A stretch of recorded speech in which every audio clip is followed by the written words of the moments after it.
Hello, this is David E. from Larkin. I'm here to resume my game of Skyrim. I'll continue today until 2 p.m. Now, I recently received a message to the effect that I'm getting for my birthday, July 24th, my 53rd birthday coming up, I'm getting a new Windows PC, which is a highly capable gaming machine, complete with an improved webcam and an improved 4K monitor. Now, if this machine does indeed arrive, as I have been promised, I'll immediately put it to good use. It's supposed to arrive tomorrow and Thursday. Tomorrow, the monitor and webcam, and Thursday, the computer itself. If these articles do indeed show up, do indeed appear, then I will assemble them on my desk, taking the place of my PlayStation, and I will begin Skyrim on this PC. The anniversary edition, complete with any mods would seem attractive to me, downloaded from Steam. I'll begin a new game of Skyrim with this setup, starting from the beginning, and hopefully continue this time all the way to the end. That is my present purpose. And when I finish Skyrim, I'll move on to, I think, Baldur's Gate 3, and then on to whatever game catches my interest at that point. So that is my plan for the this week coming up. Particularly, probably if these items arrive when advertised, then I will be able to start this coming Friday. That will be July 24th, the day in which I turn 53. So that is a little survey of the projected developments in the next seven or so days. And now back to the present, because I had to post something in the guides folder this morning. I wasn't able to pre-read the books, the Skyrim books, as I usually do. So I'm just going to start without the pre-reading, with more improvisation. After I finish with reading the books, I'm going to round up these remaining quest objectives on the island. Not too many at this point. I've mostly completed this. I'm going to go to Raven Rock and speak to this man. I will go here to Tel Mithrin and speak to Neloth, whose black book I managed to unearth. I don't know if there's anything else. I think there's something up here on the coast. I retrieved the Skyrim source map up here. That's just 3 quests currently showing. Everything else seems to have been finished. So I'll attend to that as soon as I'm done with the reading, which I'm going to start right now. First of all, I'll get a couple of books from Lydia. Still here. I am sworn to carry your burdens. Then I will read.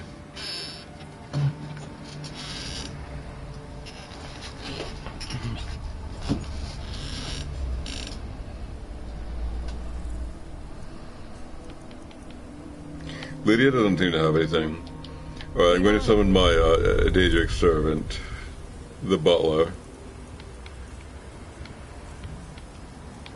That would be the secret servant here. He always has something. I was hoping you'd say that.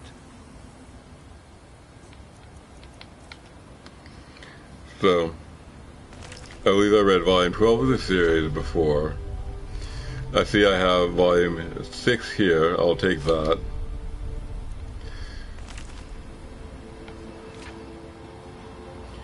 And I'll take this one too. 2920, Second Seed, Volume 5. I'll be going now. Now I proceed.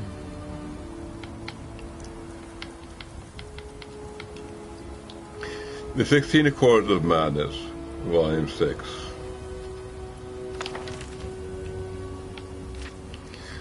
Hircine's Tale. Ever proud and boastful, Oblivion's mad prince stood one-fifth day of mid-year among the frigid peaks of Skyrim and beckoned forth Hircine for parley. The huntsman god materialized, for this was his day, and the boldness of Shogorath intrigued him. Rye without equal, Shogorath holds in his realm. giggling loons, flamboyant auteurs, and craven mutilators. The mad prince will ply profitless bargains and promote senseless bloodshed, for nothing more than the joy of another confusion, tragedy, or rage. So it was that Shoggorath had set a stage in which to play himself as a rival to his scene. Without haste, the coy prince proffered his contact. Each prince was to groom a beast to meet at this place again, in 3 years to the hour, and do a fatal battle. Expressionless behind his fearsome countenance, his scene agreed, and with naught but a dusting of snow in the drift, the princes were gone to their realms. Confident, but knowing Shoggorath for a trickster, his science secretly bred an abomination in its hidden realm. An ancient Daedroth he summoned, and imbued it with a foul curse of lycanthropy, of pitched heart and jagged fang. The unspeakable horror had no peer, even among the great hunters of Hircine's sphere. In the 3rd year, on the given day, Hircine returned, where Shoggorath leaned, cross-legged on a stone, whistling with idle patience. The prince of the hunt struck his spear to the ground, bringing forth a natural snarling behemoth. Doffing his cap, sly as ever, Shoggorath stood and stepped aside to reveal a tiny, colorful bird, perched atop the stone, demurely at church in a bristling gun, scarcely audible. In a twisted, springy heat, the Daedroth was upon the stone, leaving only rubble where the boulder had been. Thinking himself victorious, the monster's bloodied mark hurled into my grin. A subdued song drifted in the crisp air. The tiny bird lightly hopped along the snout of the furious Daedroth. Shoggorath looked on, quietly mirthful, as the diminutive creature picked at a bit of detritus caught in scales betwixt the fiery eyes of the larger beast. With howling fury, the weird thing blinded itself trying to pluck away the nuisance, and so it continued for hours. Hircine looking on in shame, while the finest beast gradually destroyed itself in pursuit of the seemingly oblivious bird, all the while chirping a mournful tune to the loathsome range. Livid but beaten, Hircine burned the ragged corpse and withdrew to his realm, swearing in forgotten tongue. His curse was still hanging in those peaks, and no wayfarer tarries, for fear of his wrathful aspect in those obscured heights. Turning on his heel, Shoggorath beckoned the minuscule songbird to perch off his shoulder, and strolled down the mountain, making for the warm breezes of the vibrant sunsets of the Abacan coast, whistling in tune with the tiniest champion in Tamriel. So the battle goes not always to the strong. Sometimes the very small and very helpful. It's just another way of doing it. And now this one we're going to read. The Second Seed, Book 5 of 2920, The Last Year of the First Era, by Karlovac Tanwe. You might say it proves a superiority. The previous story proves the superiority of insider versus outsider violence. If you're a very small creature and it seems helpful, then you get accepted as an insider, and you have to provide services like dentistry, and then you can inflict real damage. But if you're large and obviously hostile and obviously an outsider, the shipping costs prevent you from doing any extra damage at all. So sometimes the battle goes to a small helpful one rather than a large terrifying one. Because the small helpful one has a better chance of being accepted as an insider. It can attack with the insider mechanics and the shipping cost advantage. That's an interpretation according to my mechanics. And now proceeding to the second volume, Second Seed, Book 5, 2920, The Last Year of the First Era, by Karlovac Tanwe. 10. Second Seed, 2920, The Imperial City, Cyrodiil. Your Imperial Majesty, said the potentate Virsidi, opening the door to his chamber with a smile. I have not seen you lately. I thought perhaps you were indisposed with the lovely Rija. She's taking the bath at Mir Korob, the Emperor Monthri said miserably. Please, come in.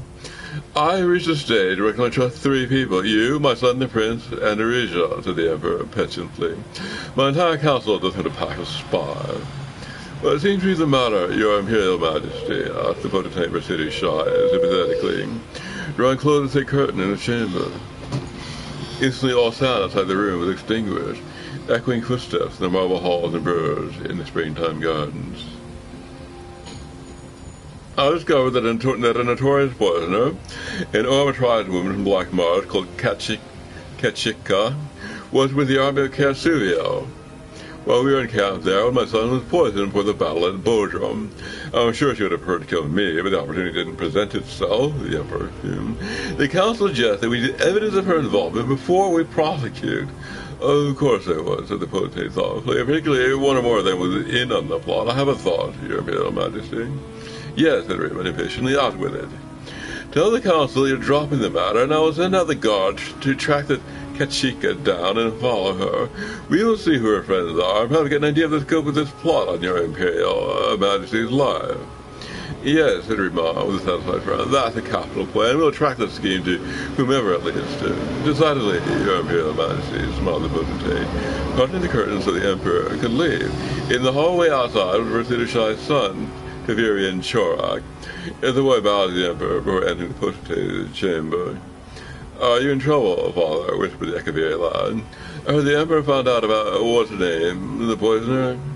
And the great art of speechcraft, my boy, said Vertida Shai to her son, is to tell them what they want to hear in a way that gets them to do what you want them to do. I need you to get a letter to Kachika and make certain that she understands that if she does not follow the instructions perfectly, she is risking her own life more than ours.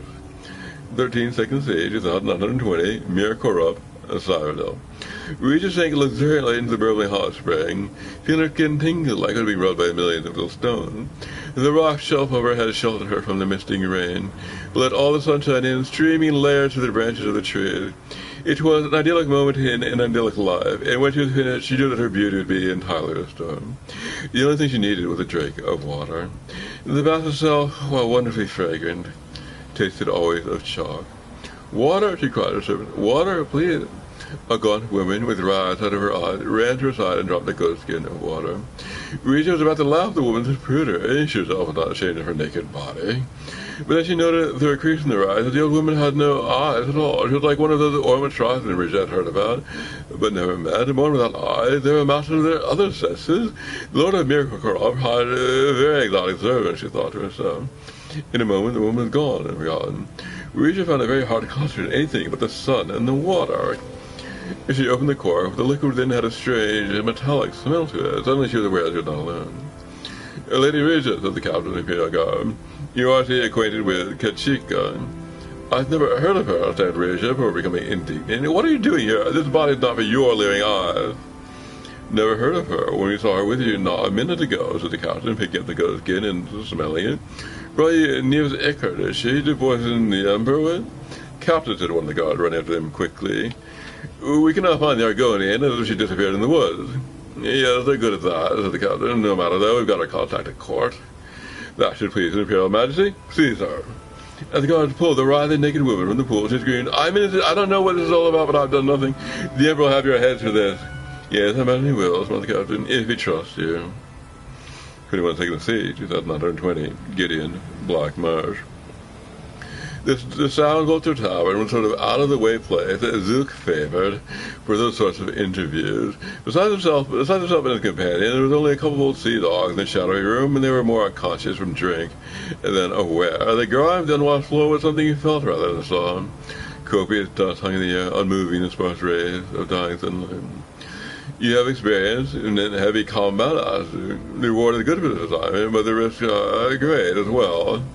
Certainly I have combat experience, replied Miramore haughtily. I was at the Battle of Bodrum just 2 months ago. If you do your part and get the Emperor to ride through Doxa Pass with a minimal escort in the day and the time we've discussed, I'll do my part just to be certain he's not traveling the skies. I'm not going to slaughter every caravan that passes through in the hope that it contains the Emperor Riemann. Zook smiled, and Miramore looked at herself in the Kothringi reflective face. He liked the way he looked, the custom-made, confident professional. Agreed, said Zook. And then you shall have the rest of your gold. Zook placed a large chest onto the table between them. He stood up. Wait a few minutes before leaving, said Zook. I don't want you following me. Your employers wish to maintain their anonymity if by chance you are caught and tortured. By my maid, said Miramore, ordering more growing. The Duke rode his mount through the cramped labyrinthine streets of Gideon, and both he and his horse were happy to pass through the gate into the country. The main road to Castle Giuvi was flooded as it was every year in springtide. But the Duke knew a shorter way over the hills, riding fast on a tree drooping with moss and treacherous slime-coated rocks. He arrived at the castle gate in 2 hours' time. He wasted no time climbing to Tavia's cell at the top of the high tower. "What did you think of him?" asked the Empress. "He's a fool," replied the Duke. "That's what we want for this sort of assignment." 32nd Siege, 2120. Third Fortress, Cyrodiil. Reached a screen. Within her cell, her only audience was a giant grey stone, crusted with moss, but still sturdy. The guards outside were deaf to her, as they were deaf to all prisoners. The Emperor, miles away in the Imperial City, had likewise been deaf to her cries of innocence. He screamed, knowing well that no one likely hear her ever again. 32nd Siege, 2120. Calvistrin Pass, Cyrodiil. It had been days, weeks since Cyrodiil had seen another human face, Cyrodiil or Dunmer. As she trod the road, she thought to herself how strange it was that such an uninhabited place as Cyrodiil had become the imperial province. As seat of an empire, even the Bothmer and Valmond must have more populated forests than this Harlan wood. She thought back. Was it a month ago, too, when she crossed the border from Morrowind into Cyrodiil? It had been much colder then, but other than that, she had no sense of time. The guards had been brought, but as she was carrying a weaponry, they let her let her through. And since then, she had seen a few caravans, even shared a meal with some adventurers camping for the night, but no one would give her a ride to a town. Cyrodiil stripped off her shawl and dragged it behind her. For a moment, she thought she heard someone behind her and spun around. No one was there. There's a bird perched on a branch, making a sound like laughter. She walked on in the dark. Something was happening. The child had been kicking her belly for some time now, but this was a different kind of sound. With a groan, she lurched over to the side of the path, clapped against the ground. Her child was coming.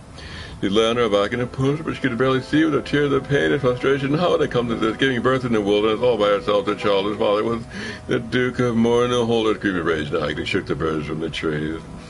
The bird that had been laughing at her earlier flew down to the road. She blinked, and the bird was gone. In its place, a naked elf man stood, not as dark as a Dunmer, but not as pale as the Elmer. She knew once it was an alien, a wild elf. Turtle screamed as the man held her down. After a few minutes of struggle, she felt her release, and then fainted away. When she woke, it was the sound of a baby crying. The child had been clean. It was lying by her side. Trilla picked up her baby girl, and for the first time that year, I felt tears of happiness stream down her face. She whispered to the tree, "Thank you," and began walking their baby in her arms down the road to the west. The years continued in mid-year. Okay, that concludes our morning reading. I'll now continue with the adventure on the island. Going south first, I believe.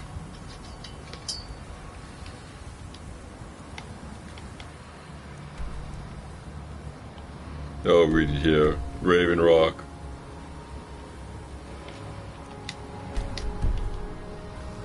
I don't suppose you'll carry some of this rock.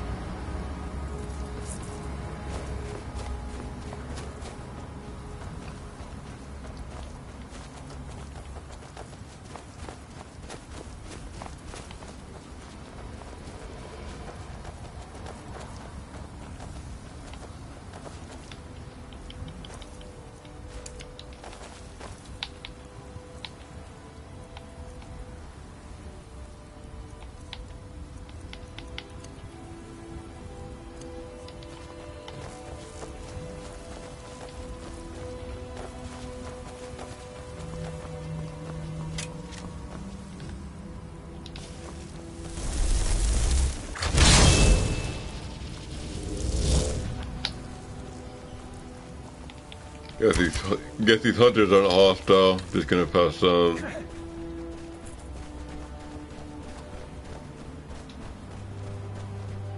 So I'm about to arrive at Raven Rock and talk to my contact, Alduin Arana.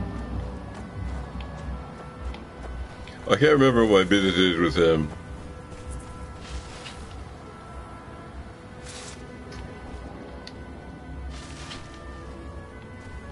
Azura's wisdom to you, friend.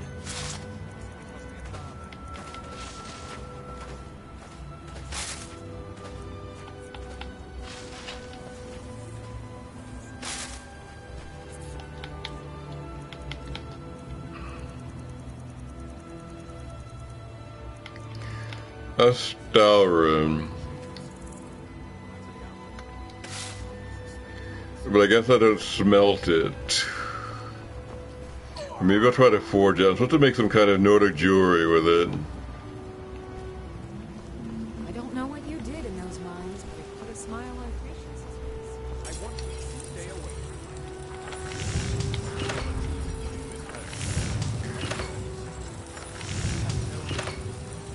You may not always believe it. At least all of us want to find that. I guess I'll make an amulet.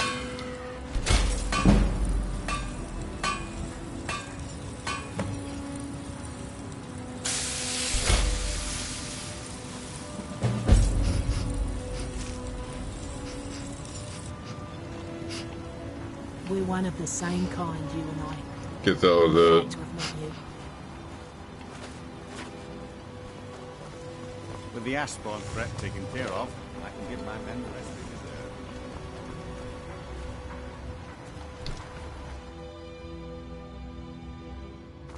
Can I help you?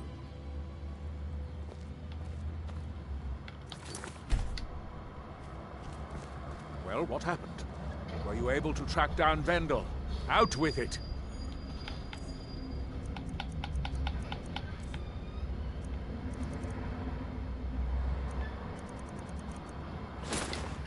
I'm gonna array myself a business in town.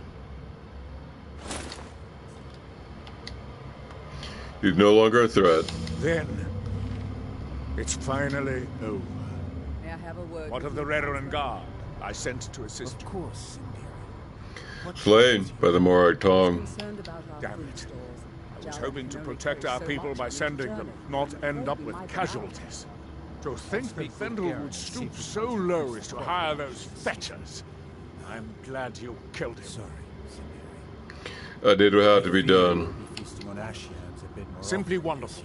Councillor Morvain will be quite pleased when he hears about this.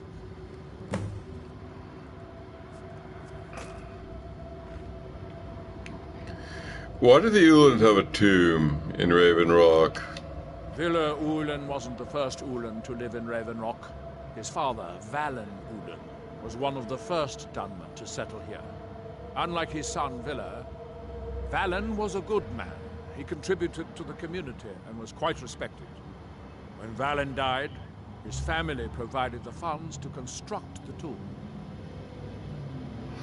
But you told me House Lalu was disliked. The Ulan family being a part of House Lalu didn't matter. It's Dunmer's tradition for the ashes of the deceased to be placed in an ancestral tomb.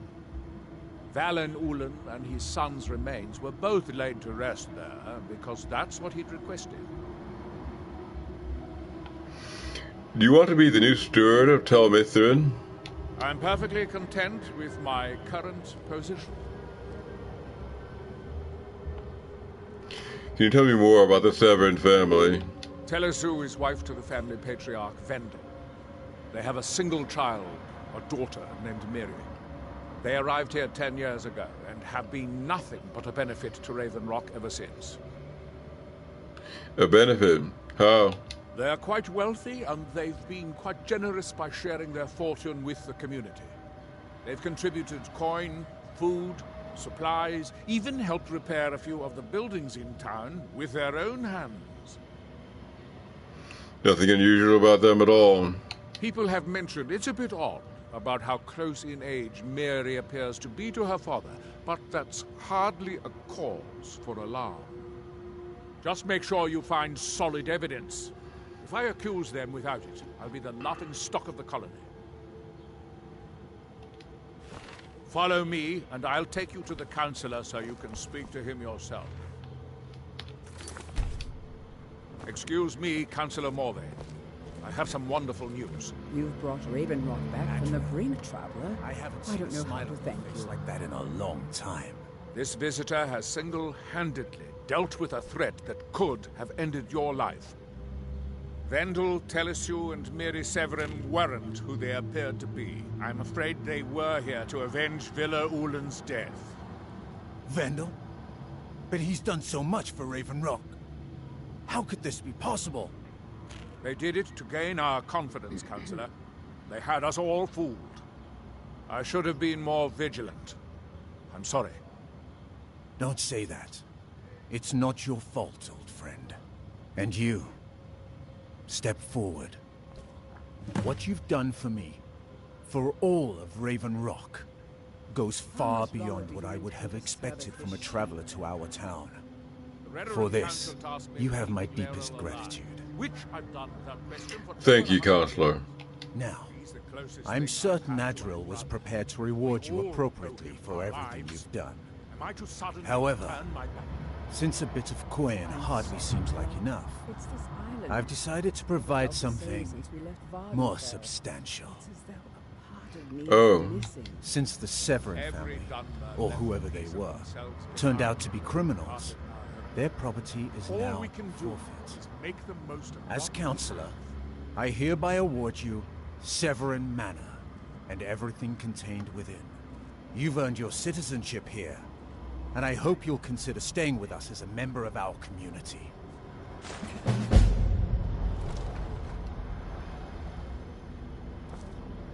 With a fine reward. 5,000 gold in a house. Very rich indeed. I feel I owe you my life for thwarting the House Hlalu plot to have me assassinated. My deepest thanks. You rule all Solstheim. Solstheim is theoretically under my rule, but without revenue from the mine, I lack the resources to actually govern anything but Raven Rock itself. Not that there's much beyond the confines of our town anyway. Raven Rock, the only settlement on the island. Well, there's a small enclave of Nords to the north in Skal Village. They pretty much keep to themselves, and we both like it that way. Then there's Tel Mithrin to the east. The Telvanni live out there. Sort of a strange lot. But since we're both from Morrowind, we get along. Other than that, Solstheim is crawling with bandits and reclaims. But that's to be expected living in a frontier like this. What is House Redoran? You've never heard of House Redoran? We're the mightiest of the great houses, and we lead the council, the ruling body of Morrowind. Castle? You mean there's no Jarl? This isn't Skyrim, Outlander. A group of powerful and influential Dunmer families have been ruling Morrowind for millennia. They embody a council made up of 5 great houses: Telvanni, Dres, Endoral, Sadras, and Redoran. But you said Redoran leads the council. Well, of course. With 4 other houses on the council, someone has to keep the rabble organized. Our house leads the council by virtue of our preeminence in battle, wisdom, and ancestral glory. Sounds rather complicated. Yes, I imagine it would to someone not of our people. If you're interested in pursuing the subject, help yourself to any of the historical volumes in my library. How are things now that the mines are open again? With the mines open, Raven Rock has become a significant colony of the Dunmer people again. I've been able to convince my superiors at House Redoran to send me the resources that they've been denying, now that we are deemed more important. Soon, we'll have a steady supply of workers and materials to keep things going for years to come. My doors are open if you wish to discuss matters.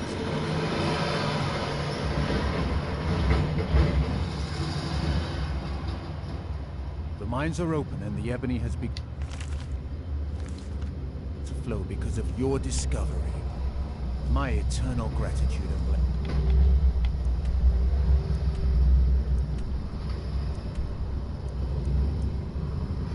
Okay, that leaves me with 2 quests. I have to go here, talk to Neloth, and here, and grab the Skyrim source map. I'm gonna go north first. I'll take a coast-hugging route, I guess. Well, I'll go more overland. This way. Let's go with you, friend.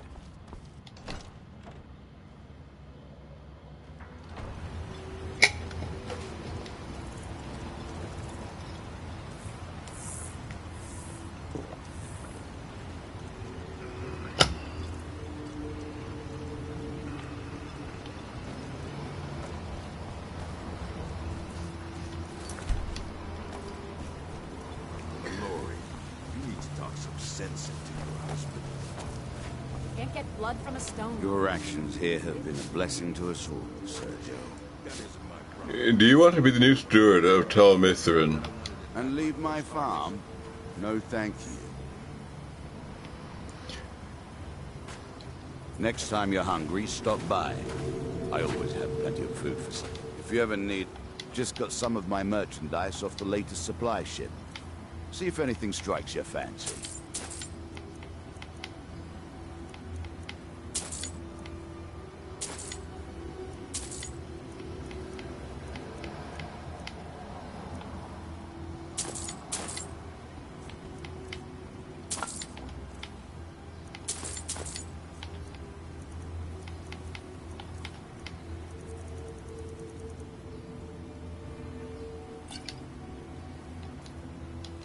Next time you're hungry, stop by. I always have plenty of food for sale. If you're looking to purchase something, speak to my father, Vethis. Do you want to be the new steward of Tel Mithrin? My father needs me. He can't run his market stand alone. Besides, Neloth is loony, a schemer addict. He wanted my father to import a white mammoth, alive.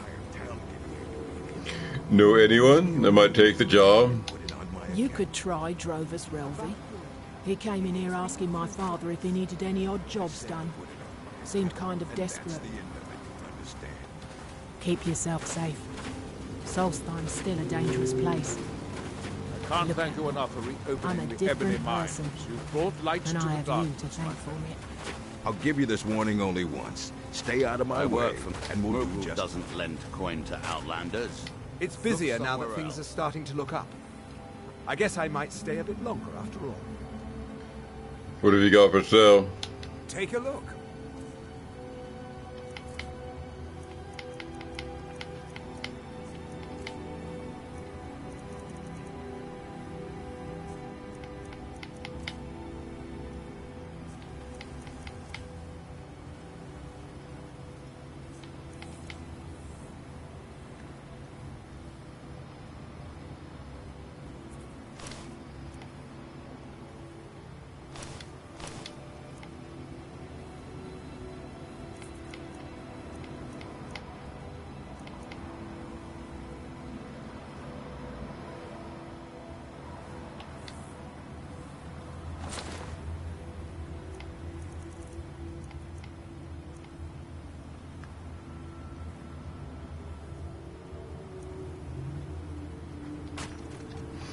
Do you want to be the new steward of Tel Mithrin?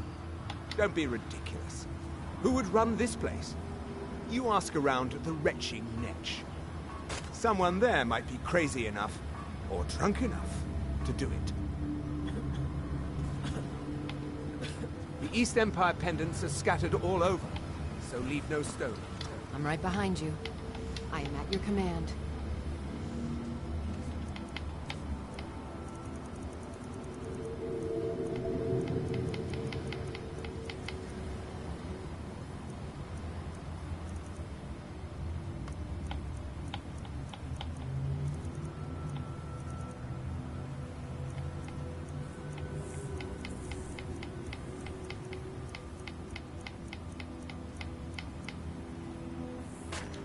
Lead on.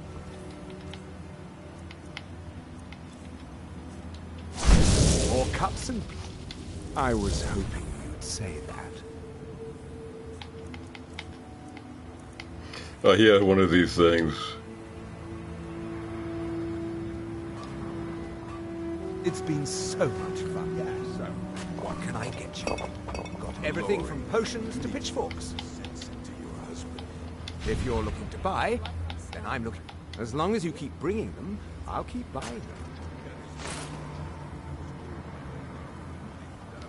If you need any supplies, you know where to find me.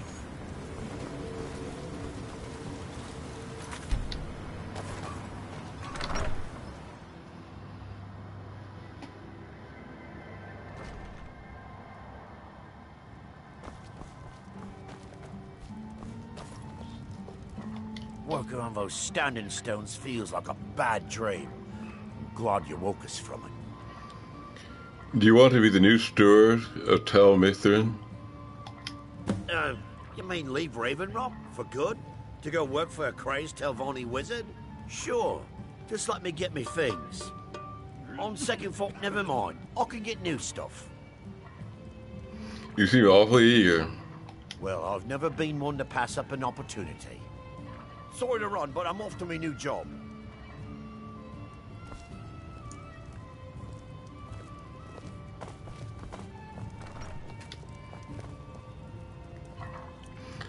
The guy's zeal is indeed extraordinary. I should even say commendable.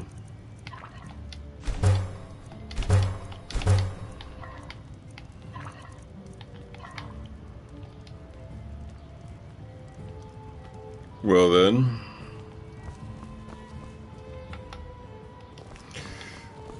I'm gonna spend the night, spend the night here, then head out. I'll go over the cold snowy mountains during the full heat of the day and try to avoid the worst of the cold. Welcome to the Retching Netch Corner Club, home of the finest Sioux jammer that will ever grace your lips. I'd like to rent a room. Sure thing. It's yours for a day. I'll show you to your room. Right this way.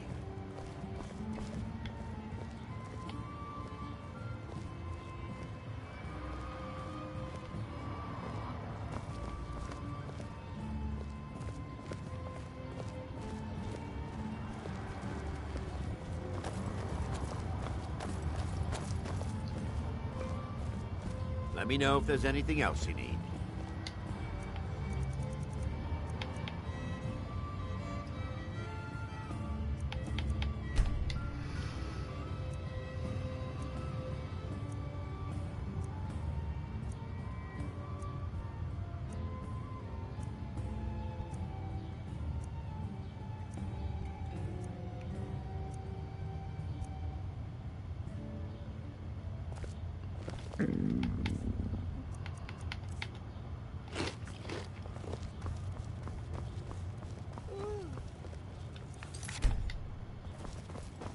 The mines are open and the shop is busy again.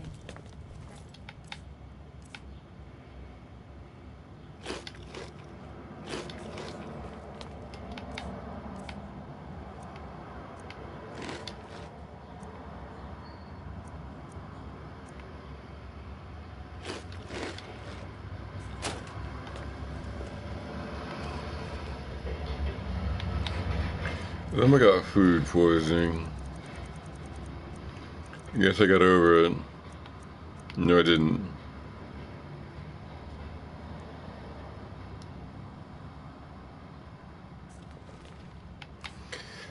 See if my cure disease potion fixes this.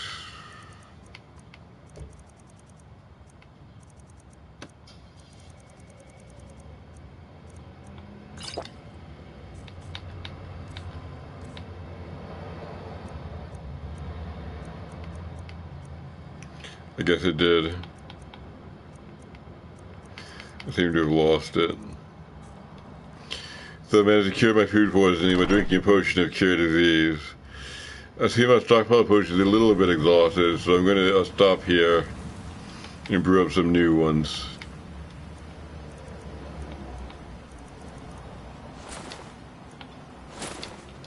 You can go with me, but I'd say stay inside the bulwark.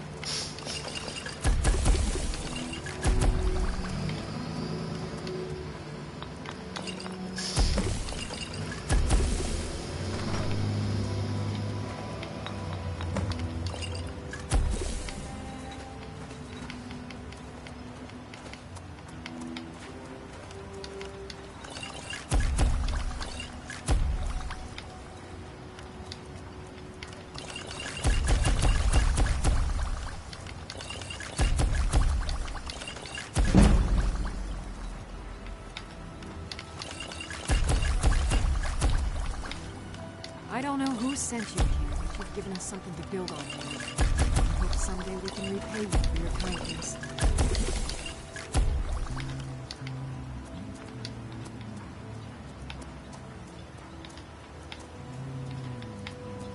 Destroying the ash spawn has made it safer to work in the fields. But at least you have a roof over your head. Please, help me. Looking for any potions? Ingredients? Alchemical supplies? I've been looking for you. Got something I'm supposed to deliver. Your hands only. Let's see here. Another note from your friend Rallis. I hope everything is all right. Looks like that's it. Got to go. If you're looking for any exotic ingredients.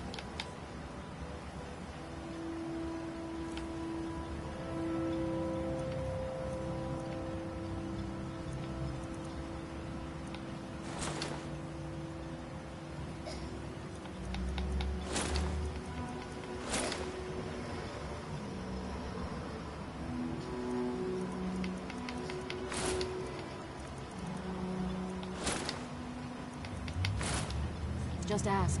I might have what you need. Now we're ready for adventure again.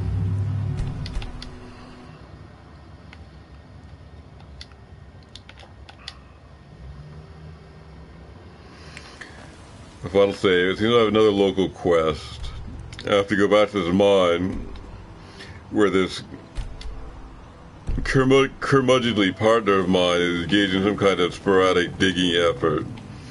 Notionally supposed to yield something of value at some point. So I'm going to go check in with him and no doubt contribute more time and maybe money. And have some reward for our collective effort will finally appear. With luck.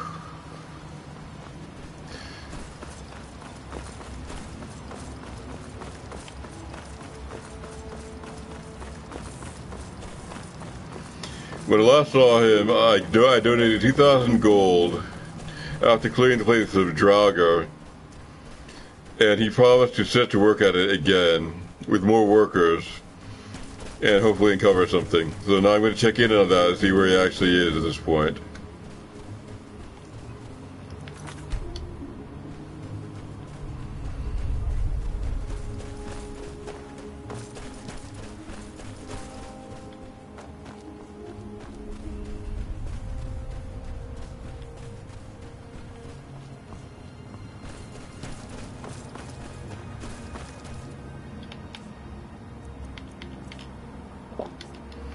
The workers have this odd tendency to get killed because these undead keep showing up in the pit he's digging.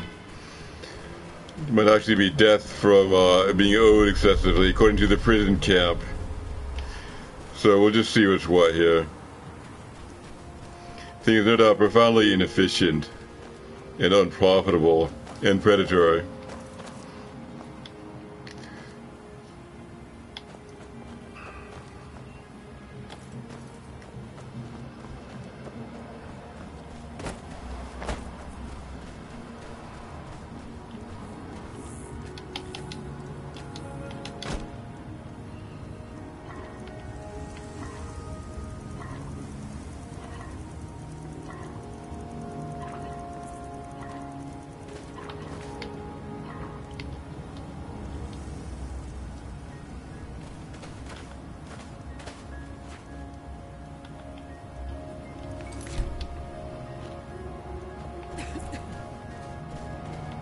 And now you're back. Great. Just great. What is it this time? Draugr again. I mean, we should have expected it, right? What else do you find in these damned crypts but waves and waves of Draugr? At least 6 of the diggers are dead. The rest of them ran off, and I don't blame them. You've had some luck with these things before. Do you think you could go back in, see if anyone's still alive?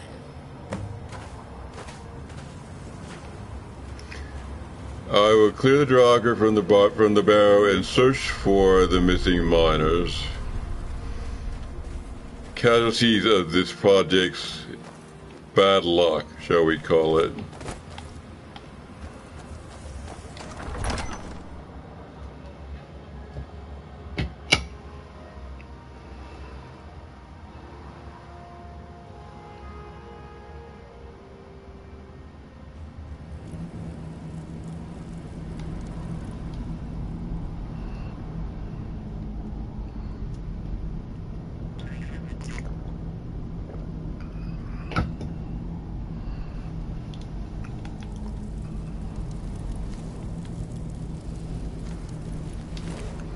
Miner did not make it.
got a bad feeling about this.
The endless sleep comes for us all.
I'm pretty sure there's some combination of chains I can pull to open those doors further into the mine. To the, here. On this side.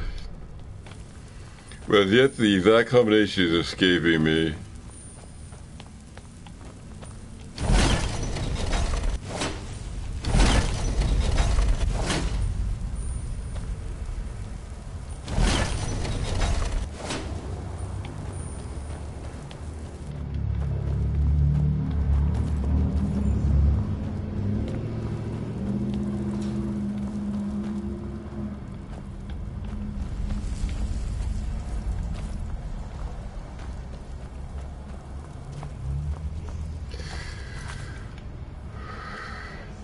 It says I just need to speak to Rallis. Maybe I am done here.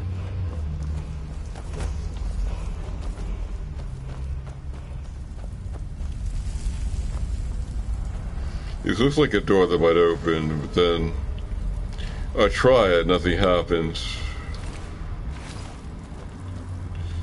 I might just give up.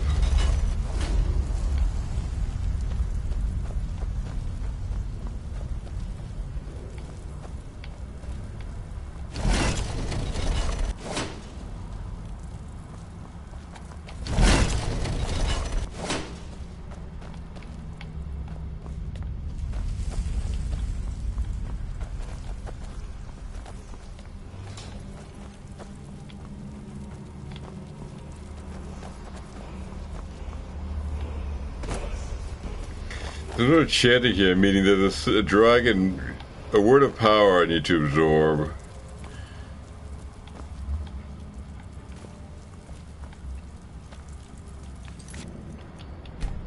Somewhere in the vicinity. Yeah. No.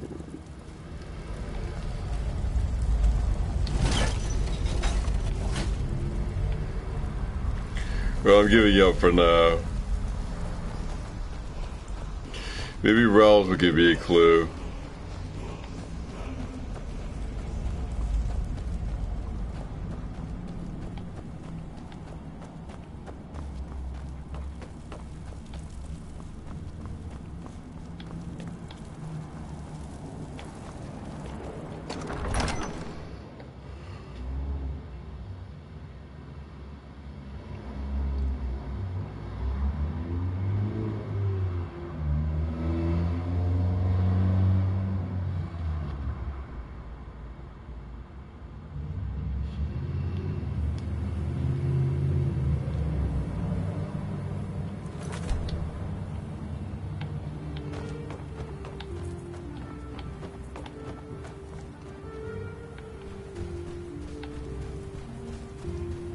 Any news?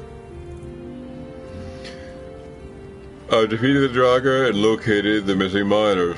They're dead. I should have figured. Damn. Well, at least we can get back to work. But hazard pay keeps piling up, and this won't be getting any cheaper. I'm going to hire some mercenaries this time, too. Having some people around who know how to fight, sure. Well, it'll set the miners at ease, and hopefully keep them alive. But they won't be cheap either. It's going to hit 3,000 this time, I'm afraid. Have you got that on? Here, this had better be worth it. We're going to be making this back 50-fold, partner. Trust me on this. I'll go hire a new crew and some brawny types to keep them safe. Come back and check in on us. Nothing can stop us this time.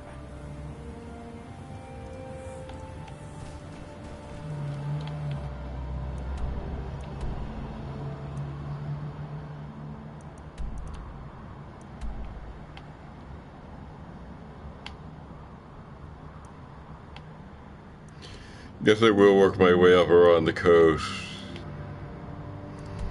I'll start by going up here.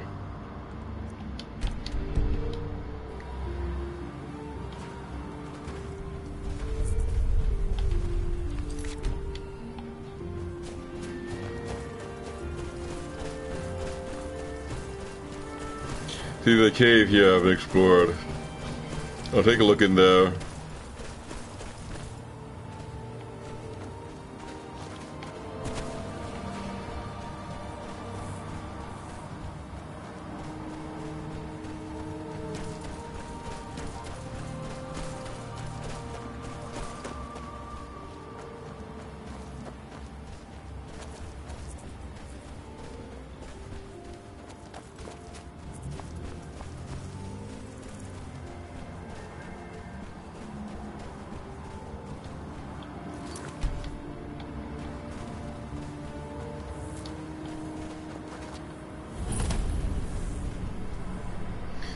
I'm just gonna go in here.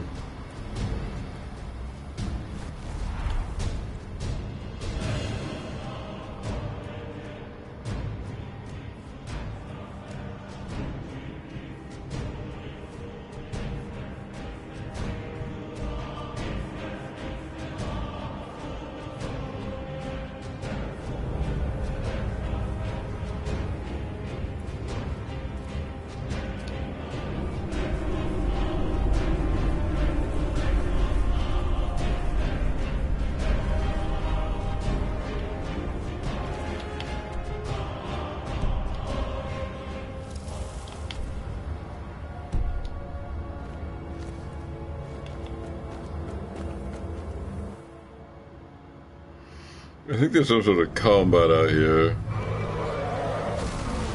Yeah, there's a dragon.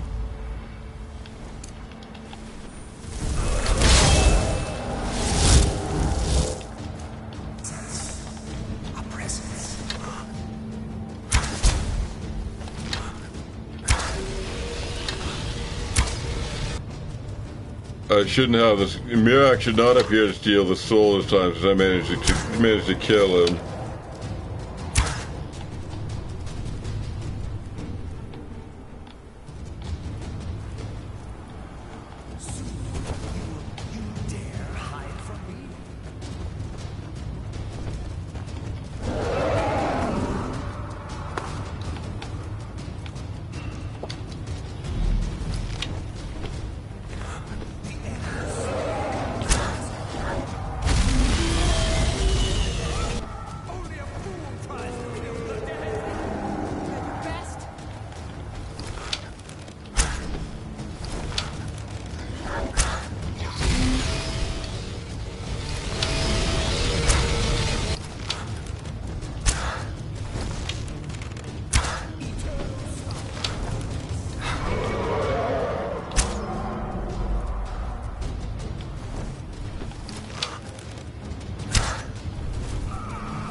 Let me look in this mine again. If I had seen it with my own eyes. I need a bit of Hearthstone to grab.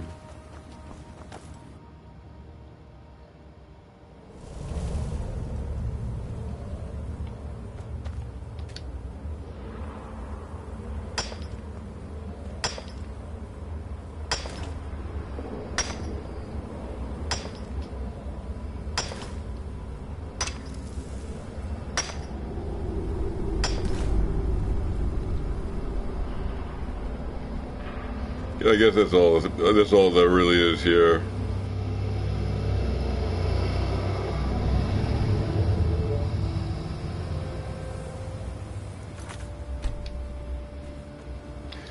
And now to the north.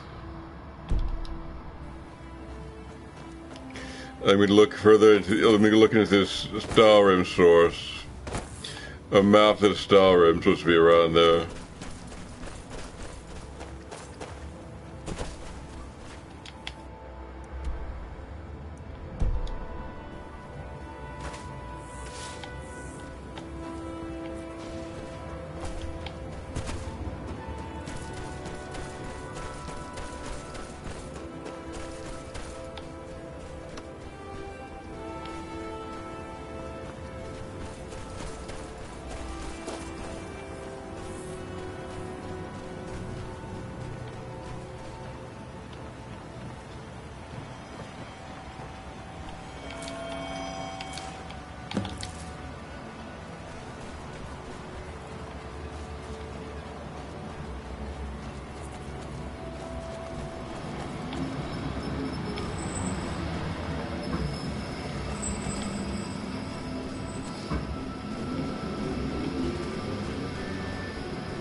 Standing stones.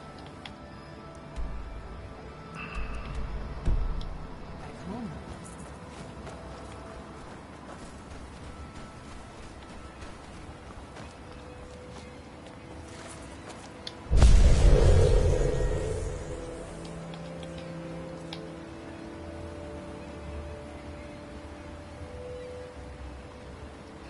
Bones of the Earth. Cast and ignore 80% of all physical damage for 30 seconds. Single use, then must be reacquired at the Earthstone.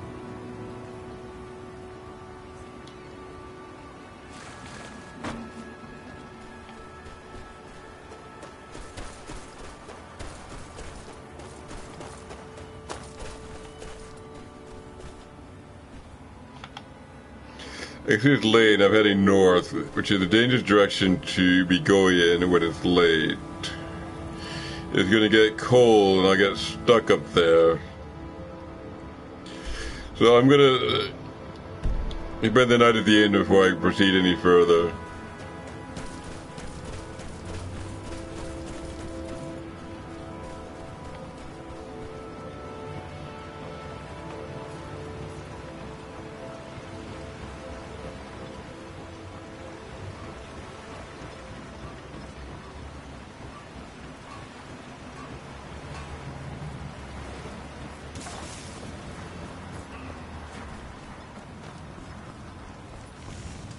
If you're looking for supplies, talk.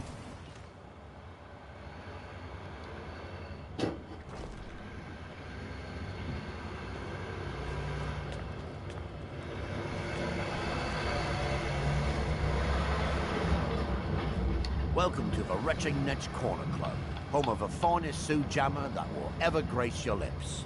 I don't know. I'd like to rent a room. Sure thing. It's yours for a day.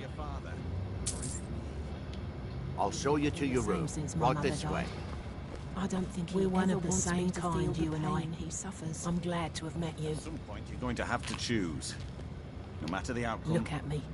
I'm a different person. And I have you to thank for it. See you in the mines.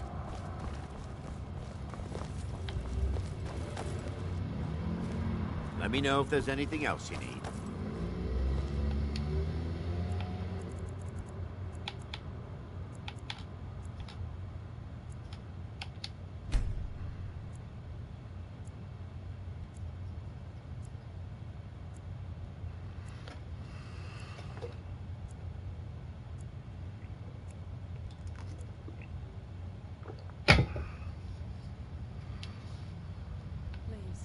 I'm starving.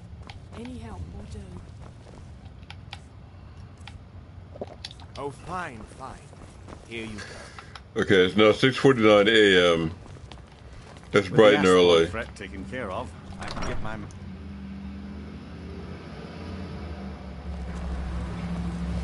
What are you gawking at? Oh, go up north during the full high heat of the middle of the day.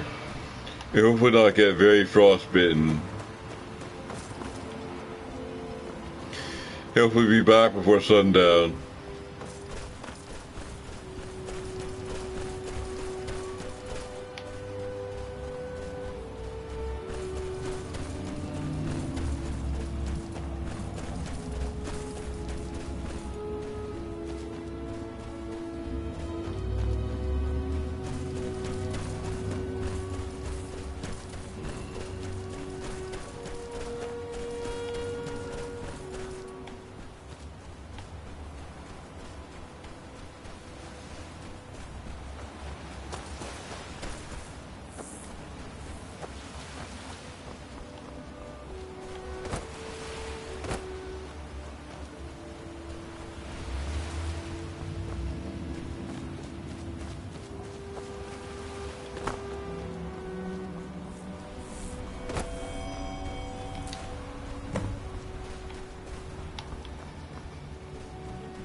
Actually, I think they're the books I'm supposed to read.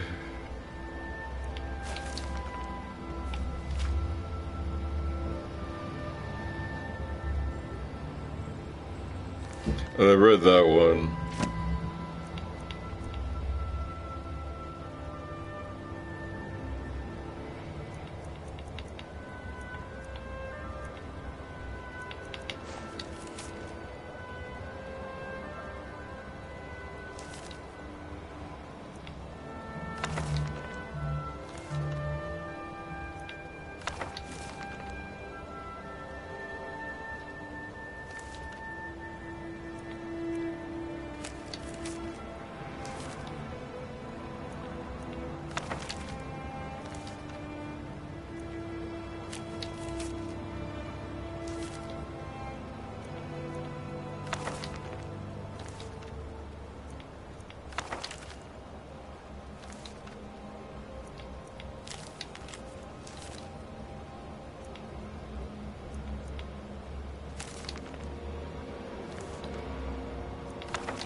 I'm gonna see if I haven't read any of these black books.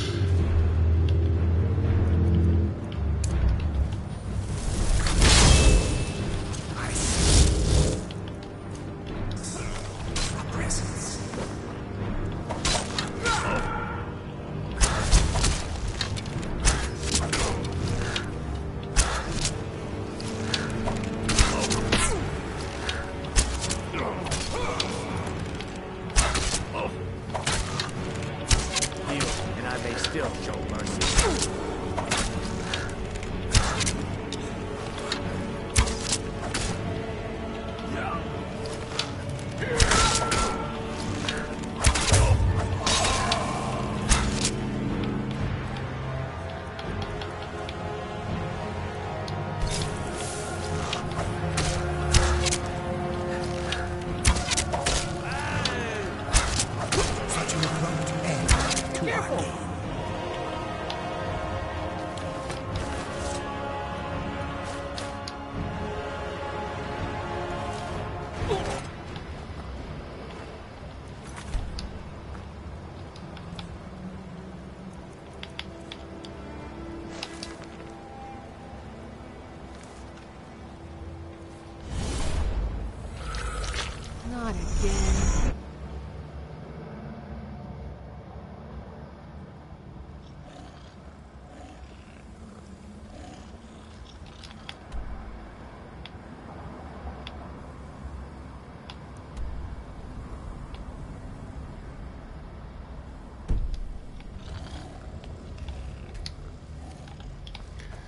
I guess I read that one. I guess I read this one.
Not again.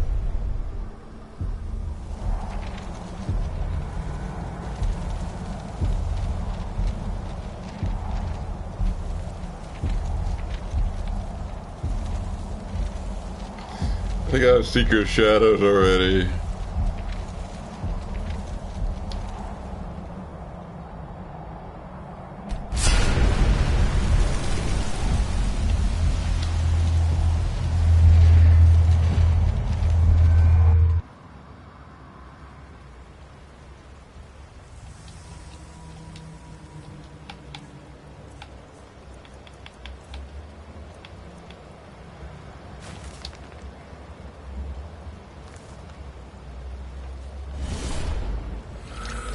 Not again.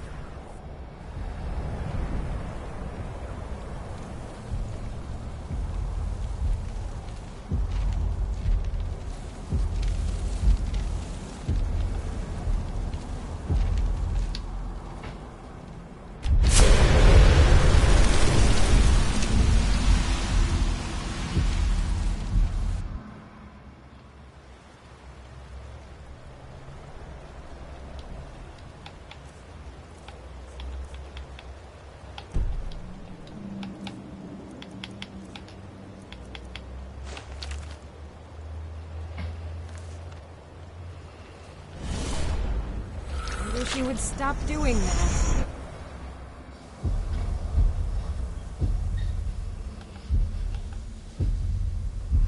Secret Servant I happen to have.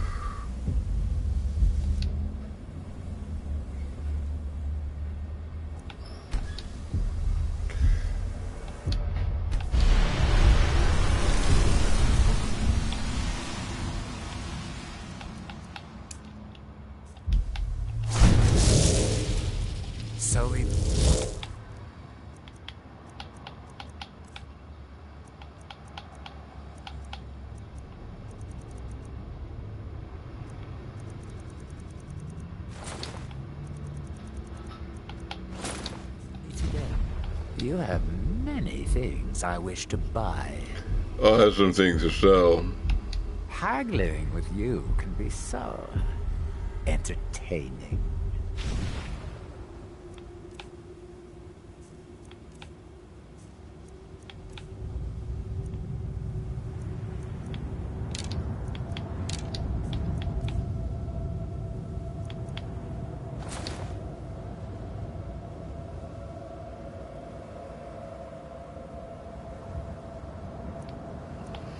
I don't seem to use this. I guess I might sometimes.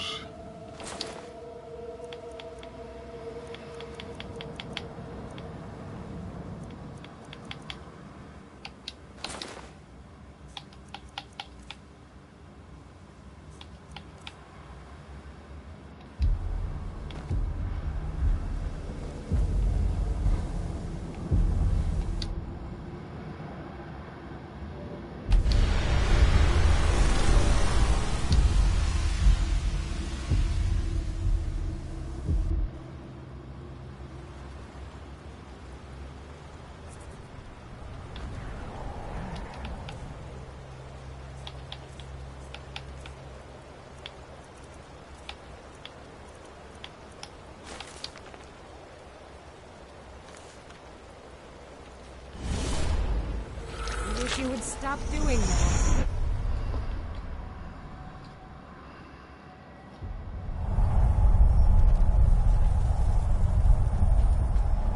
I have done this. I'm just gonna leave.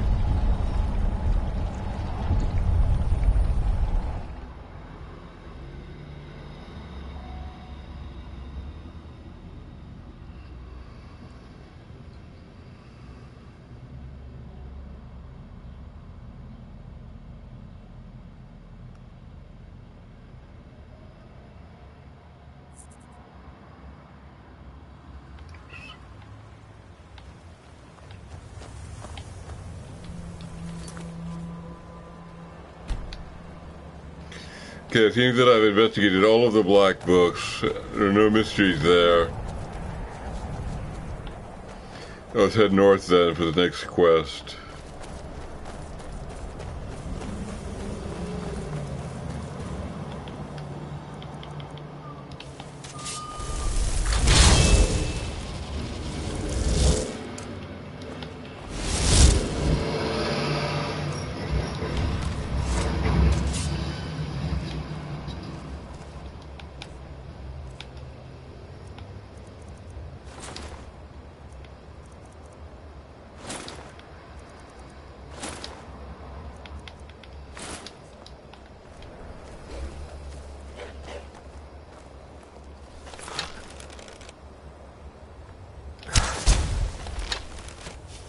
I sense a presence.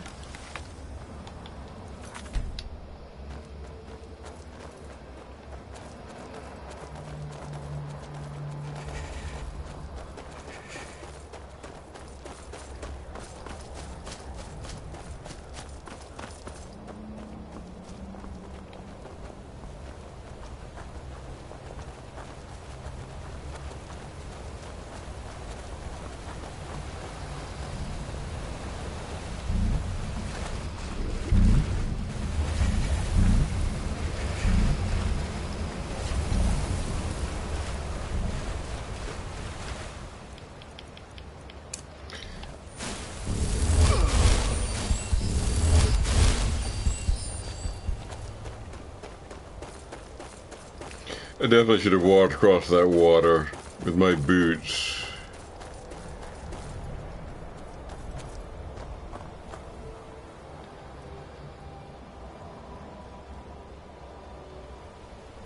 That wore me up a little bit.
You are trespassing here.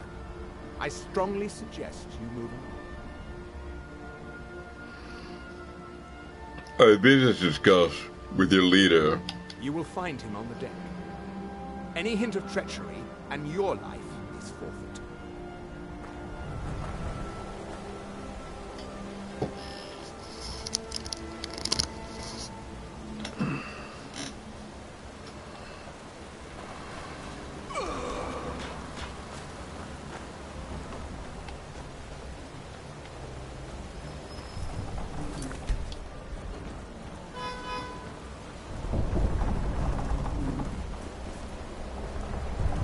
Leave at once. Do not test me, or I promise that you will regret it. I'm here about the Skyrim map. So you know my purpose here, then? I suppose you must have found that dullard of a blacksmith. Unfortunately for you, my mission here is also a secret. To protect it, I have no choice but to silence you. Now, give me one good reason that I should not kill you where you stand. The blacksmith won't talk. You're wasting your time. I admit we are not making the progress we hoped. Perhaps you're right. This venture might be more trouble than it's worth. Very well, you have convinced me. We will depart the island shortly and seek our weapons elsewhere.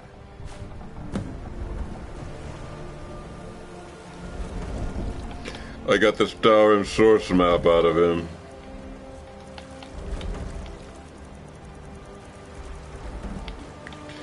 That'll be this item here. Indicates the source in the northwest corner of the island, which I think I've already looked into.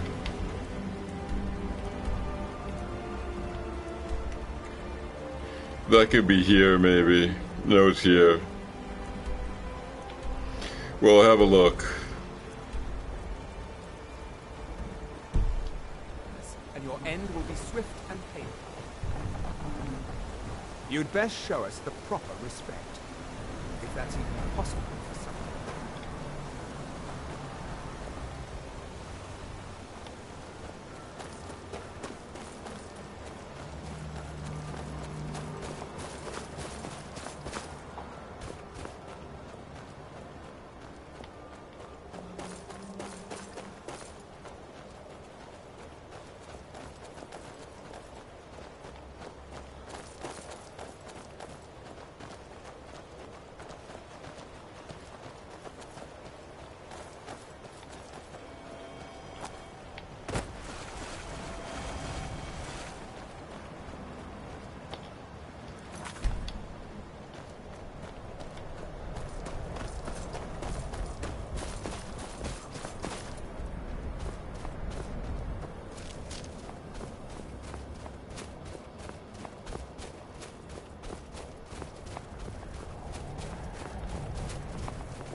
That Guardian.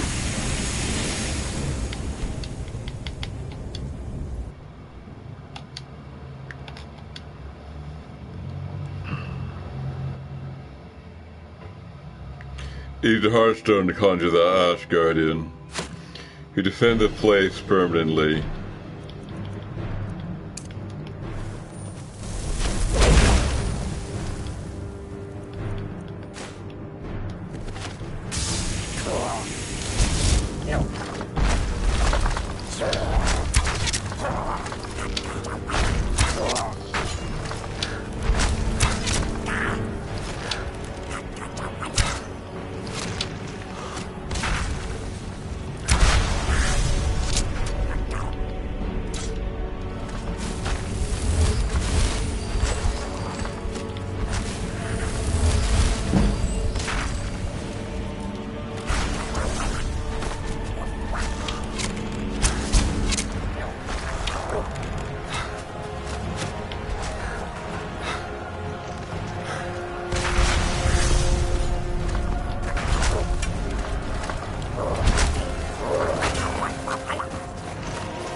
It's got to be a permanent, my permanent sentry here.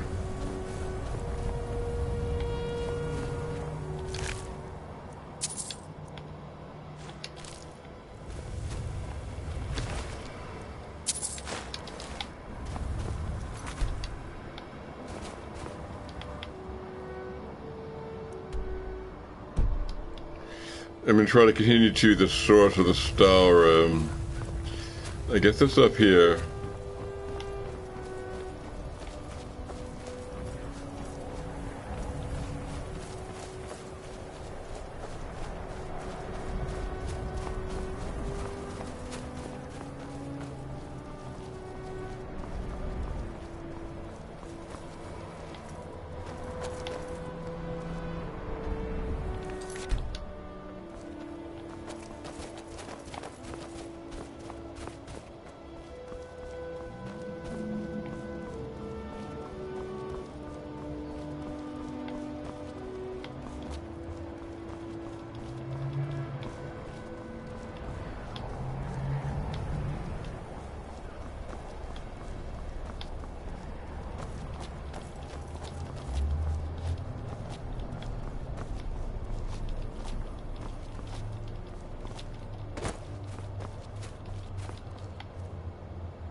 This is the Skyrim source. For this I need the Nordic hammer, which I seem to have sold.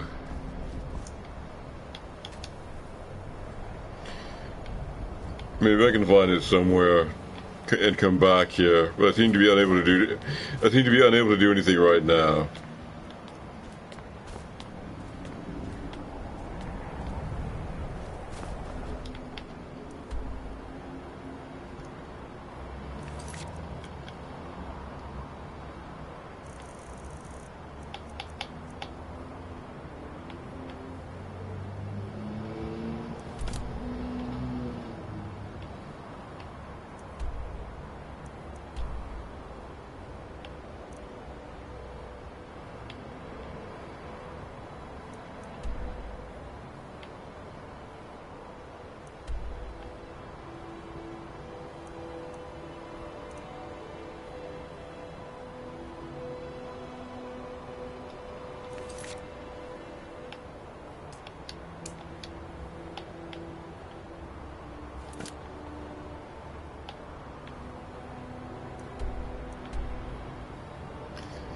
Some sort of folio is what to find here that I didn't find. Locate Cindery's folio from the wreck of the Strident something. That would be this, the Strident Squall. I cleared it, but I didn't find this folio. I should probably have another look at it.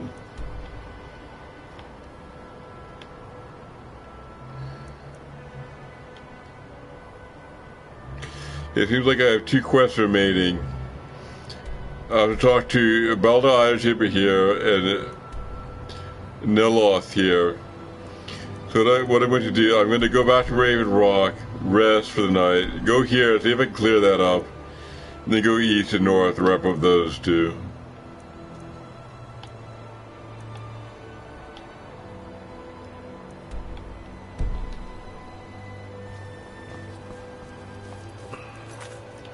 And I'll keep an eye out for the ancient Nordic pickaxe.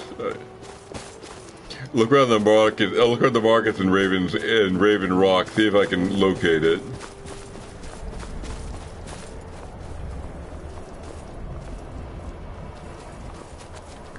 I might be able to buy it back.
There's a mine up here I haven't looked at. I'm gonna have a look right now.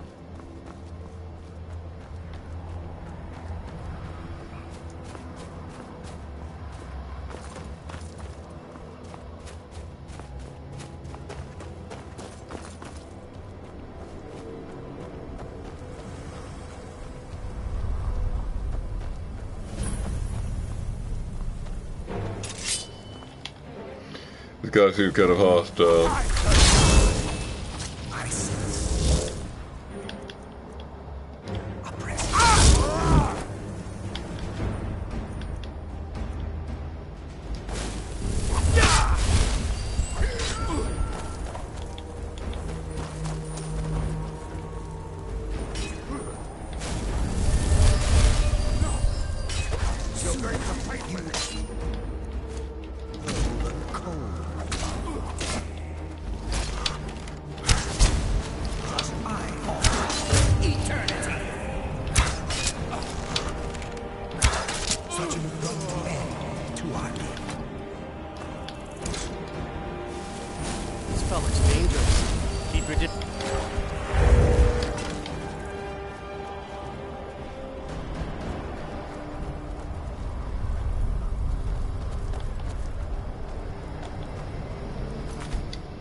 To die.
What was that?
told him to just hand it over.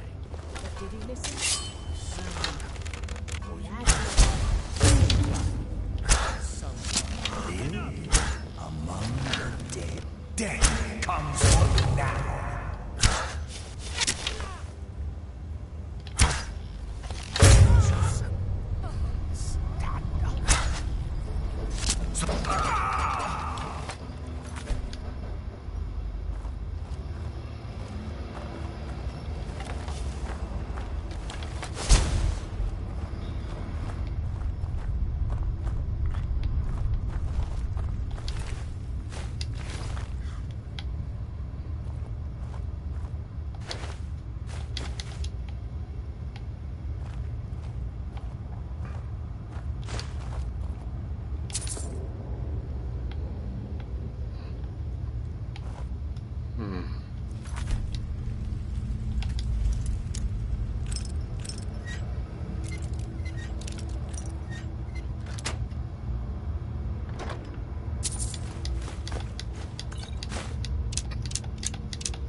What was that?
So that clear this place. I'm gonna try jumping down and see what happens.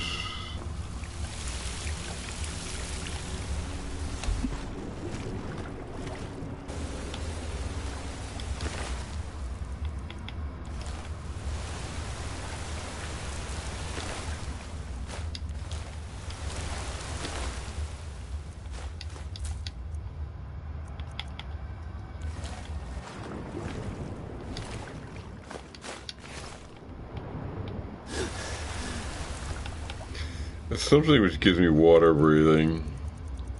I think it's a bull thing here.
What was that?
I'm gonna leave them on. I guess I'm done here.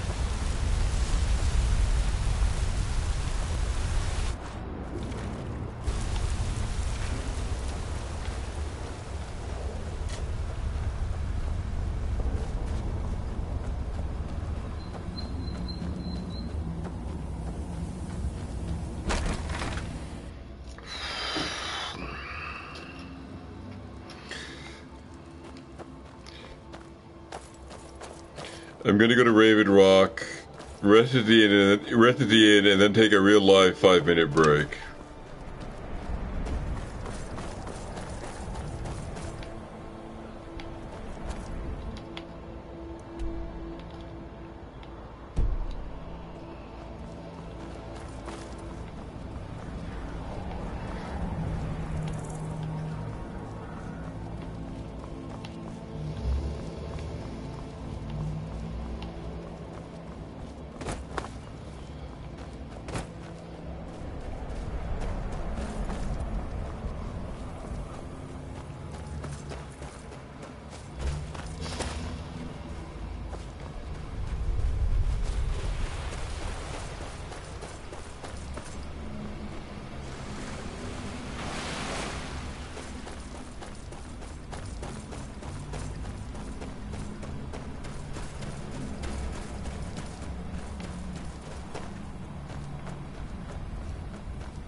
will arrive in the evening. About 14 hours after I set out. Mission accomplished, more or less. I'm going to sleep at the inn, take my real life 5-minute break, and then go south and see if I can dig up this book, which is supposed to be in a shipwreck, according to the quest register.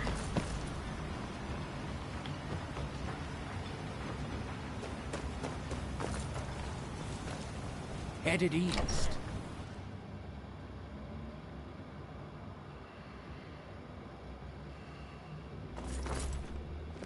I work for Mogul. You got a problem, you talk to him.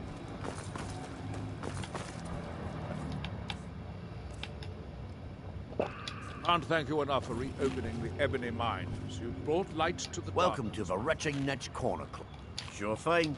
It's yours for a day. I'll show you to your room. Right this way. Your actions here have been a blessing to us all, Sergio.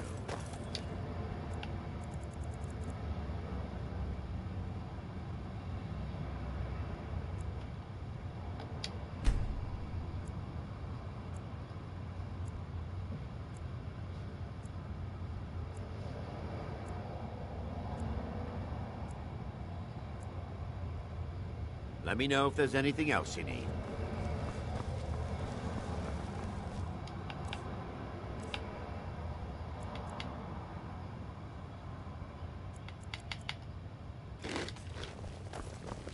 It's busier now that things are starting to look up.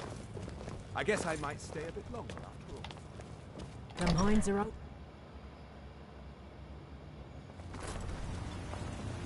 Misery? I'll give you misery. Try getting a sight.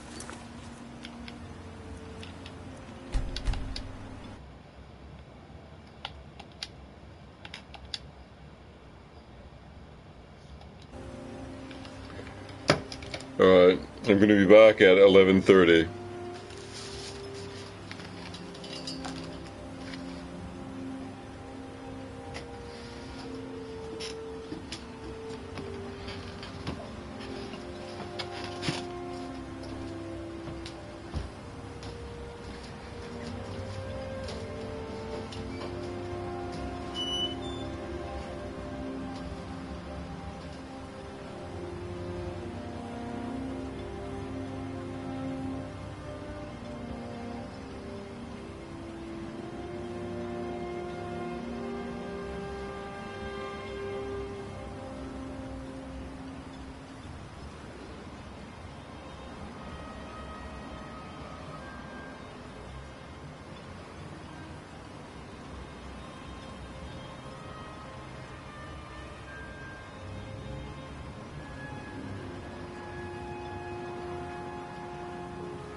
Alright, I'm ready to resume.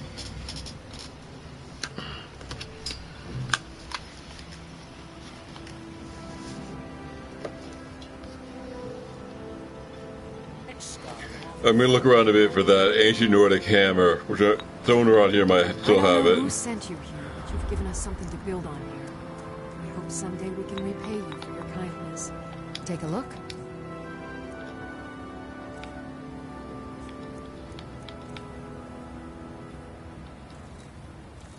Remember, I have plenty of potions and ingredients if you're ever in the market. If you're looking to buy, take a look.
If you need any supplies, you know where to find me.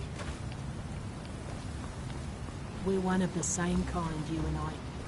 I'm glad to have met You got a good thing. The finest weapons and armor.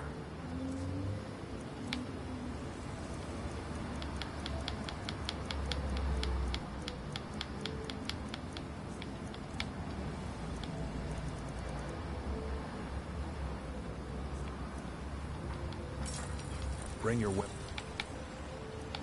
Oh, I forgot to don my merchant's apparel. I think we need to do that. It's an armor to me. I've got your back. How can I serve you, my pain?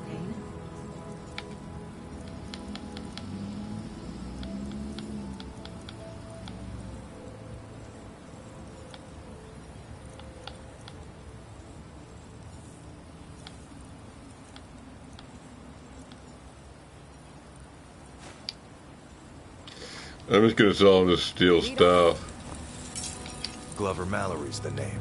If you're looking for the finest weapons and armor.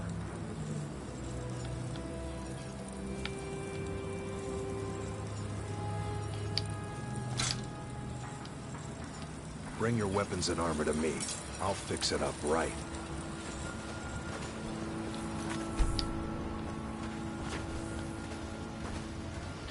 Well, I don't know if there's anyone else in town who buys and sells things.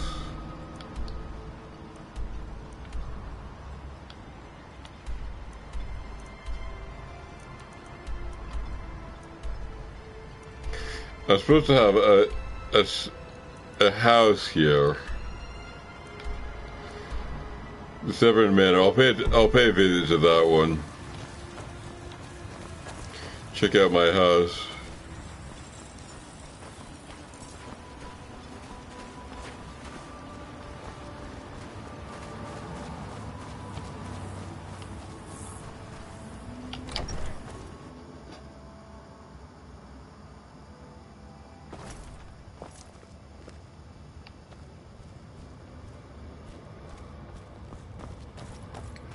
This is a nice little cooking facility. And downstairs.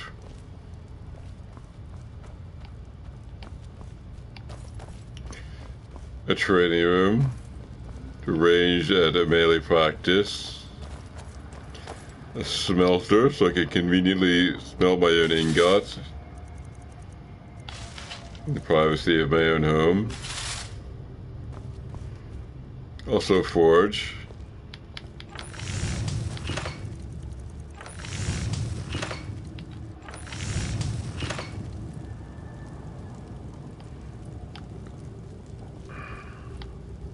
A workbench, a grindstone, a tanning rock.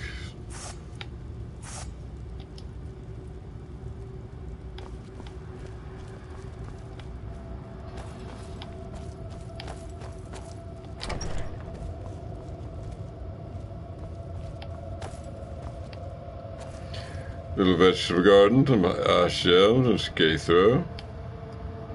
Scathcraw. A bad, lovely bearskin rug.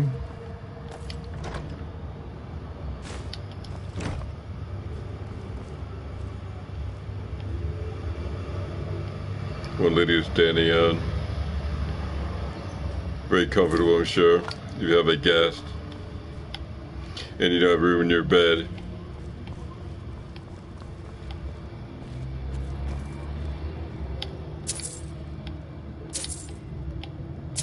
The money lying around, that's just handy. You know, I pick up some money.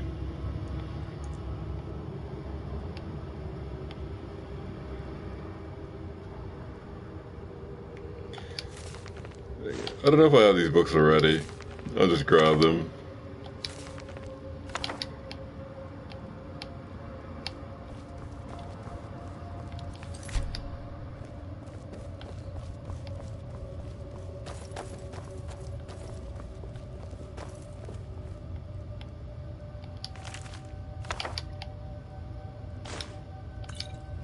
And potions.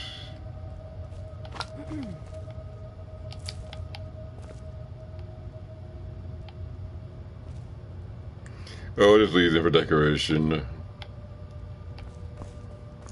Here, another bedroom. Display cases, nice skulls. You know, a home never complete without a good collection of skulls. It just has so much history. Here's some more skulls and potions, candles.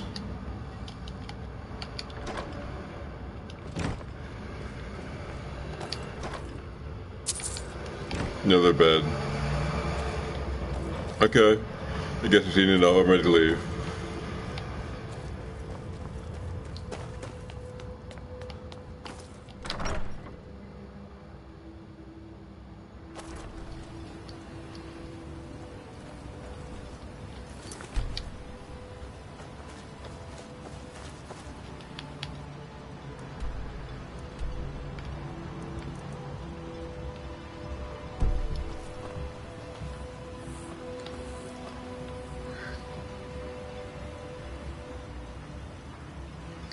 I have to decide where to go now. I guess I'm done with, I guess I can't find the merchant.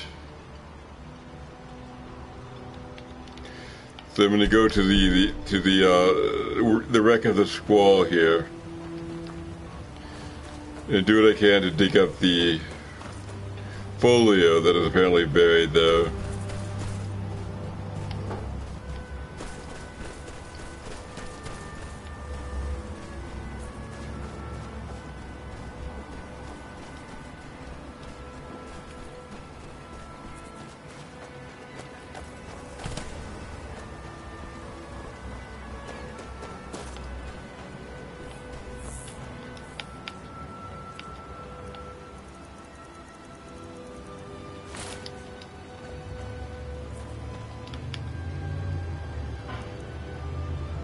I guess I'll just run over the ocean to this place.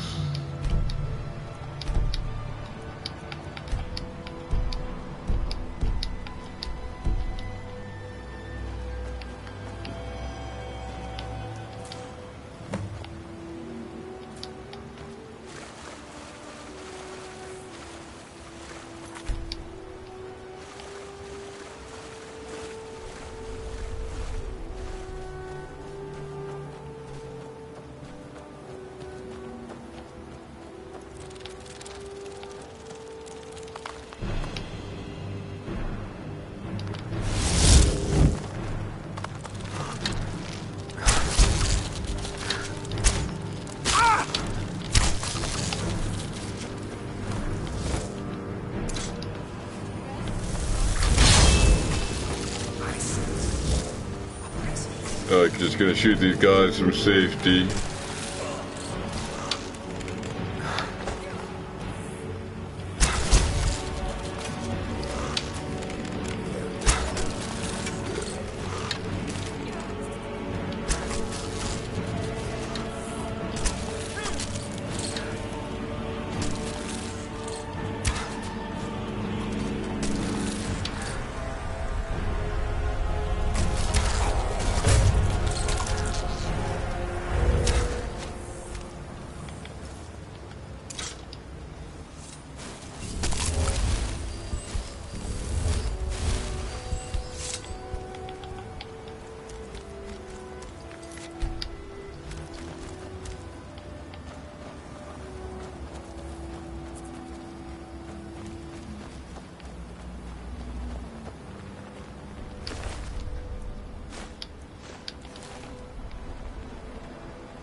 Here's the wreck of the squall.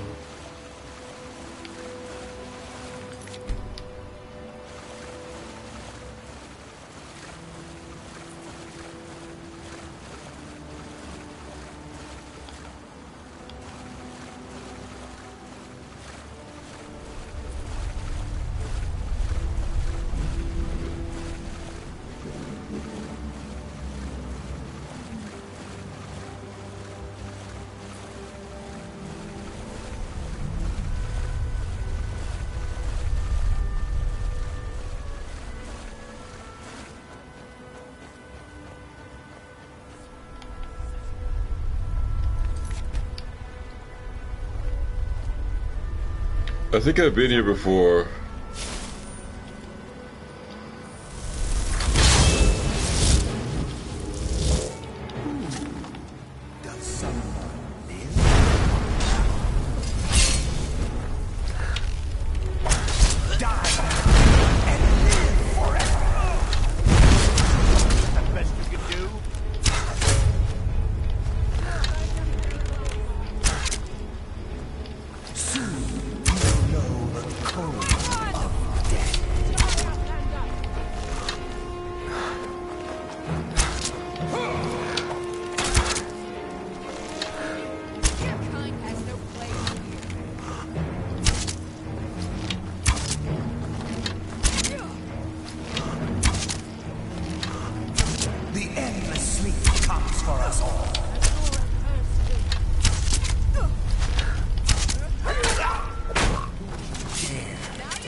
Now this folio is supposed to be here somewhere.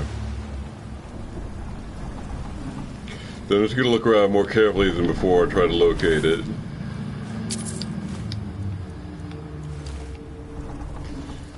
Presumably in some chest or something.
That's the folio.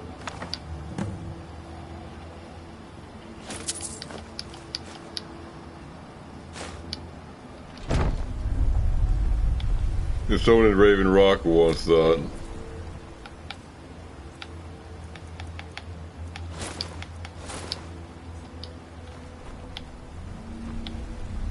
Okay, I think that's everything. I'm gonna go back to Raven Rock now.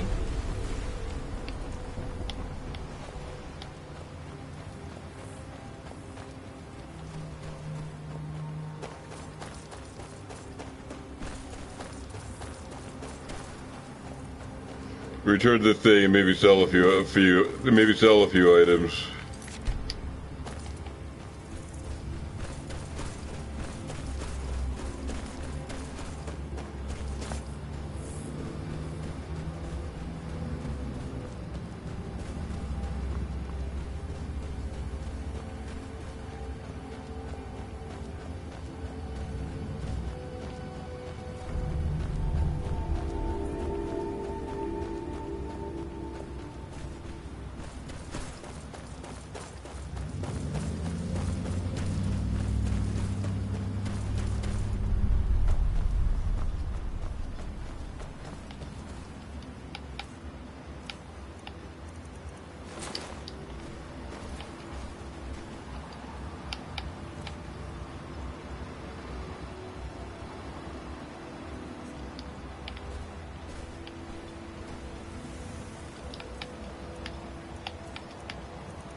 Got a good thing going.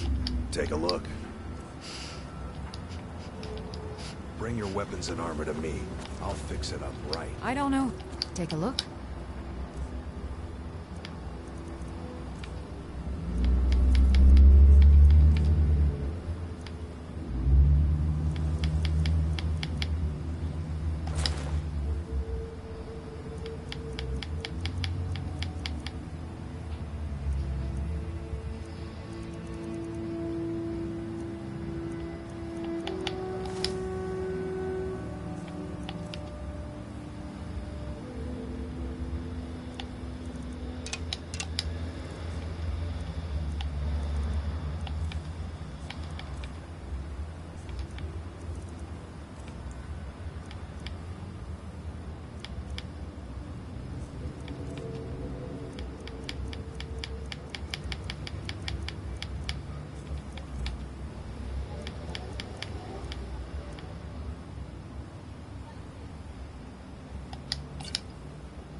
Remember, I have plenty of potions and ingredients if you're ever in the market. It's busier now that things are starting to look up. I guess I might stay a bit longer after all. Still buy used Empire pendants? I am. Here you go. Take a look. If you need any supplies, you know what.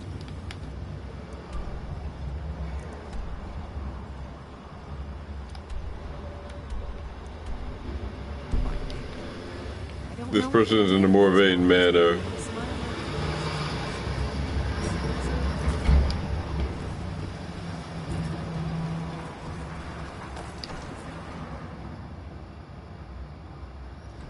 You lost? Your efforts in Raven Rock have proven most invigorating for my husband. I haven't seen him this pleased in many years. I found your missing folio. You have? You have no idea what this means to me, to my family. Reclamations bless you. Well, you've certainly proven your worth around here to me. Please, accept this gift as a token of my appreciation.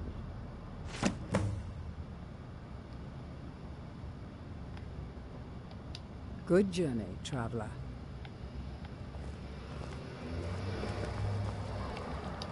Again, for that, the necklace of dwindling magic gives you 50% magic resistance.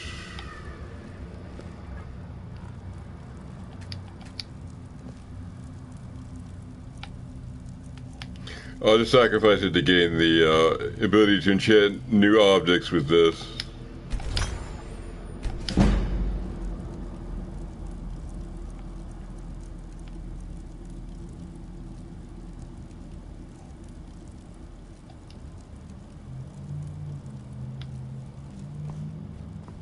As the wife to the second counselor,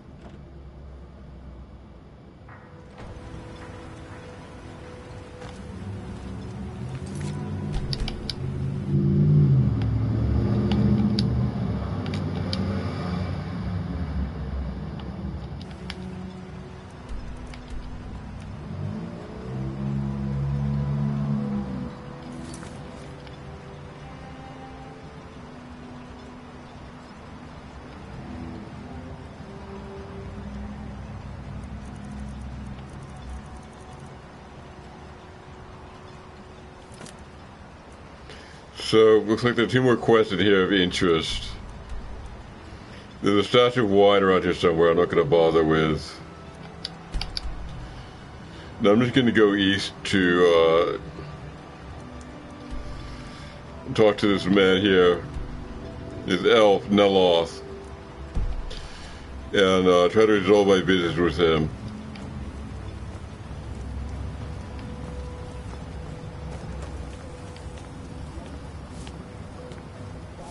You may have everyone, but I see.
Not very late, but this guy's asleep.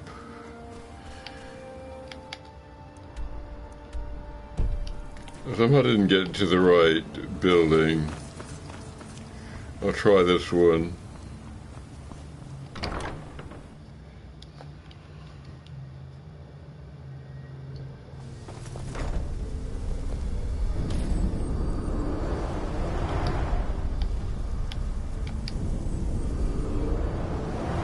Find a new steward for us, quick.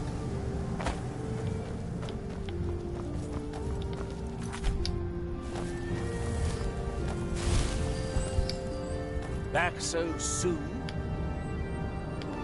What do you have for sale? Mostly staffs. They're my specialty.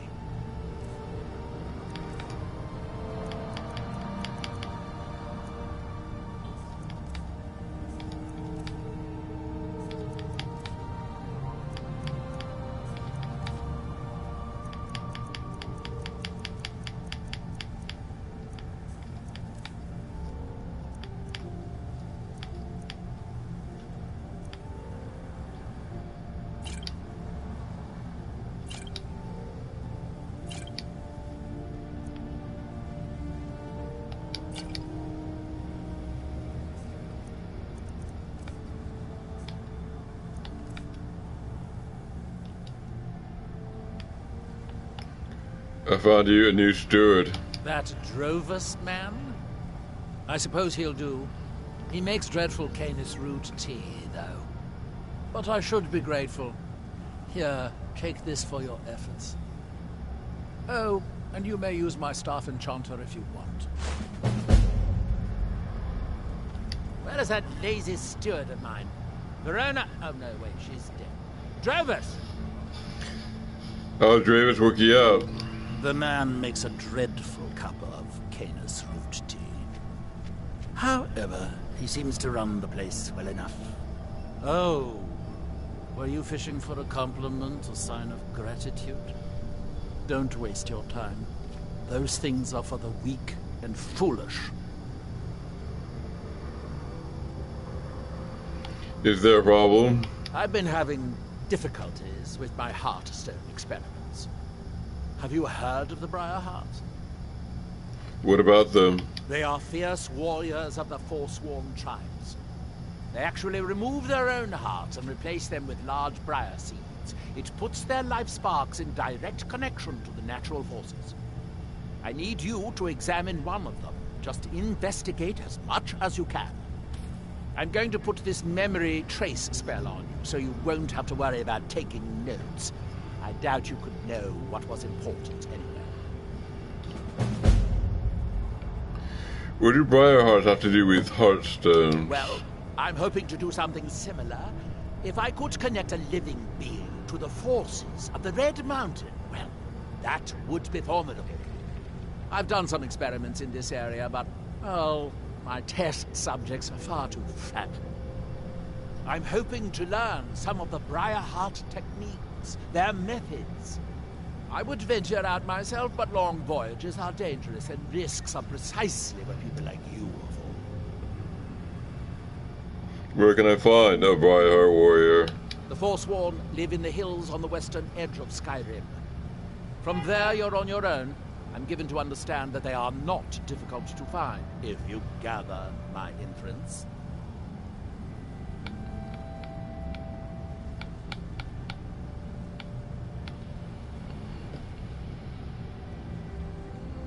I have the Black Book. Excellent. I'll just make a copy for myself. It's far too dangerous to carry the real book around. Of course you can handle yourself. Of course you can. Of course. Now, take this for your efforts, and we'll call the matter closed.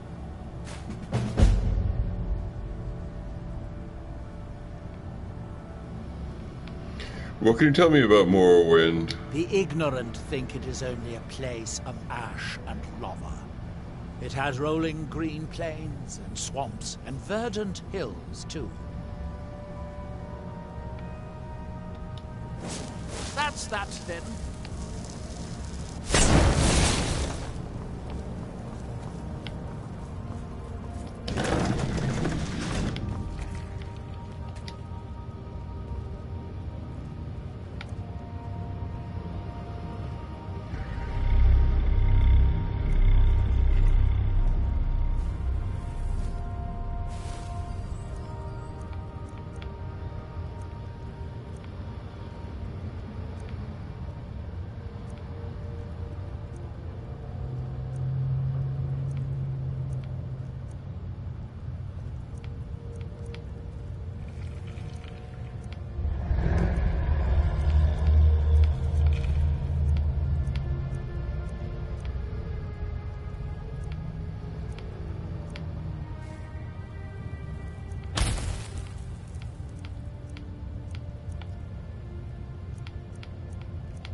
This list is actually...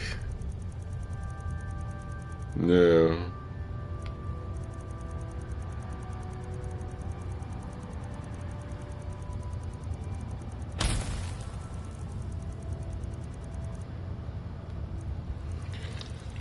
These stars aren't terribly powerful, and I'm not going to bother with them.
Can't seem to do anything here. Some kind of dead end.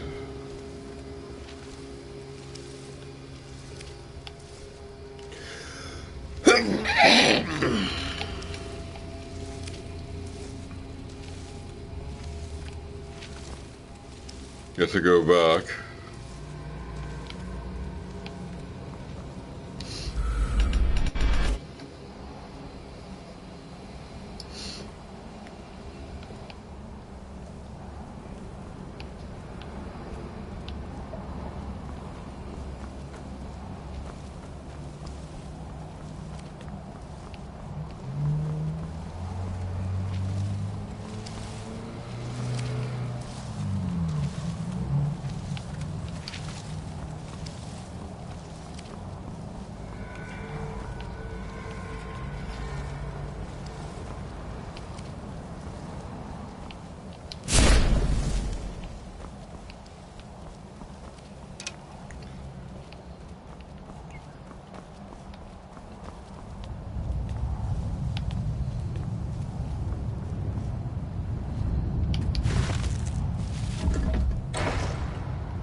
I cast the Necromancer's Ritual, regaining 30 health and magicka every time a friendly conjured or reanimated minion dies for 120 seconds.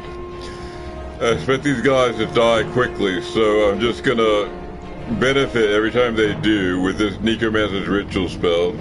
It'll heal me a bit every time, and then I'll summon a new one.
Mora's boon fully restores your health, stamina, and magicka. I'm just gonna take it. Mora's boon fully restores your health, magicka, and stamina.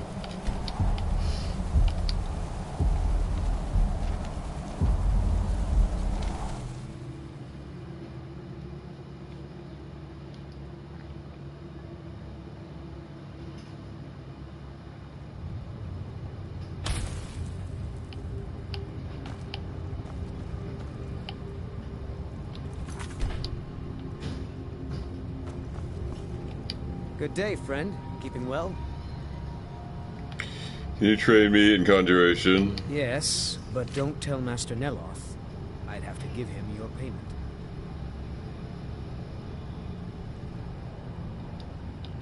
I'd...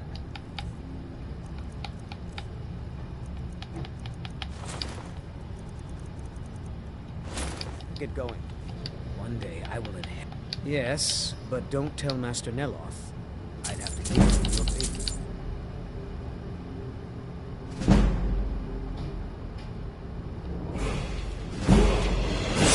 Spells and incantations, those with the talent to cast them.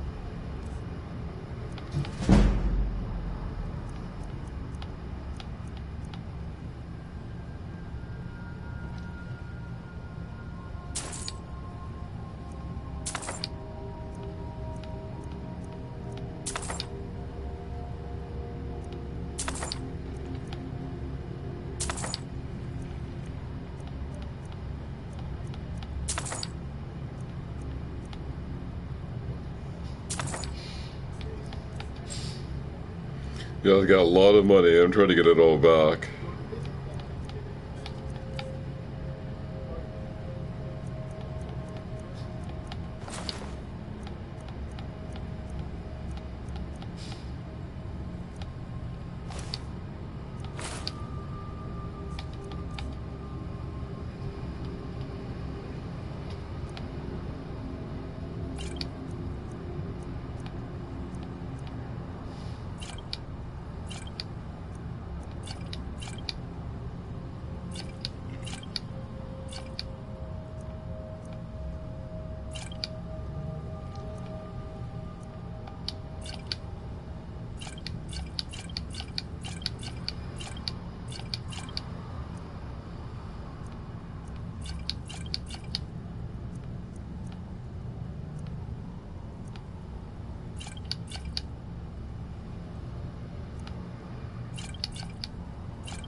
Those poor Spriggans.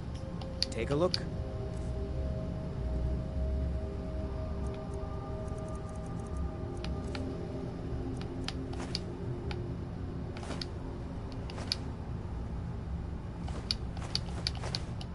You somehow broke All right. it, right?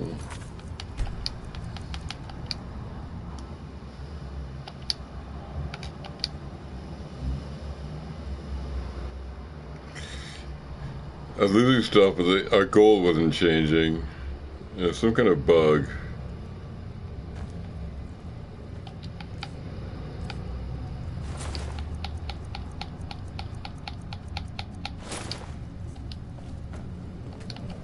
Good day, friend. Take a look.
All right, then.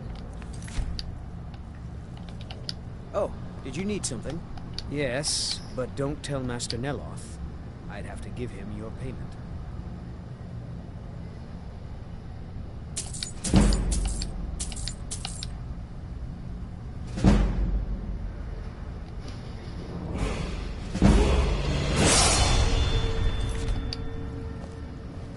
It's nice to see a friendly face.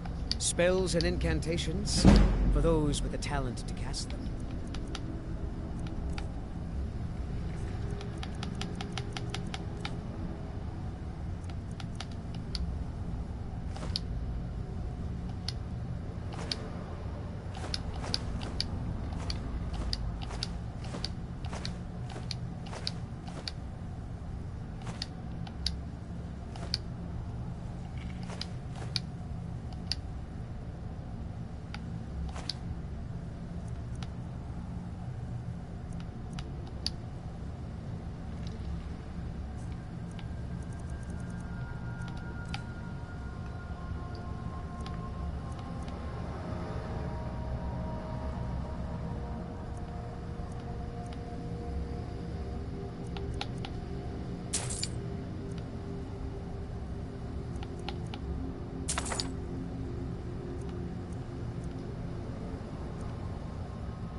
I'd better get going.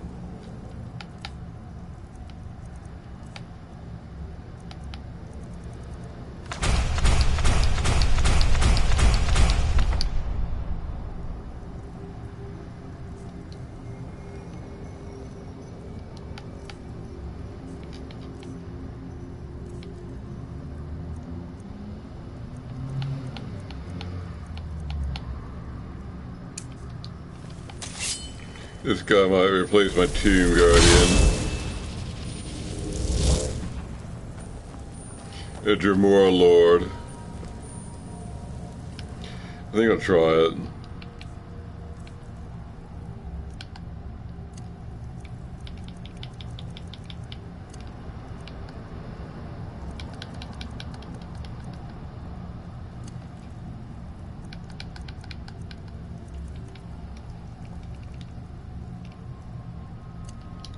This Command Ager spell might also be useful.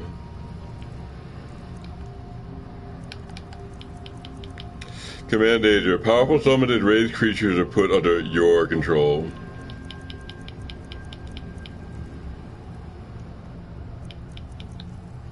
Expel Danger might work. Powerful summoned Danger creatures are sent back to Oblivion.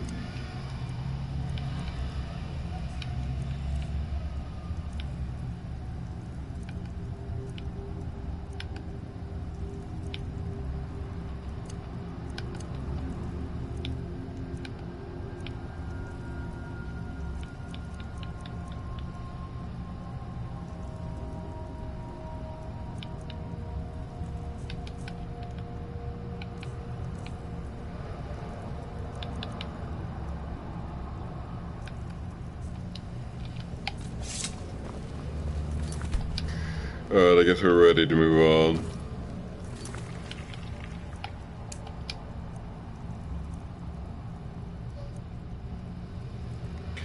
I need to collect ash from an ash spawn.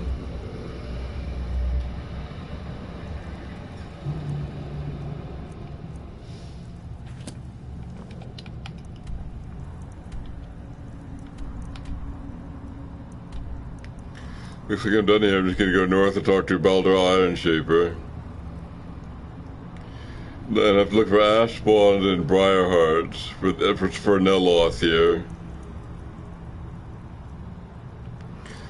But I will neglect that for now. That is not a high priority.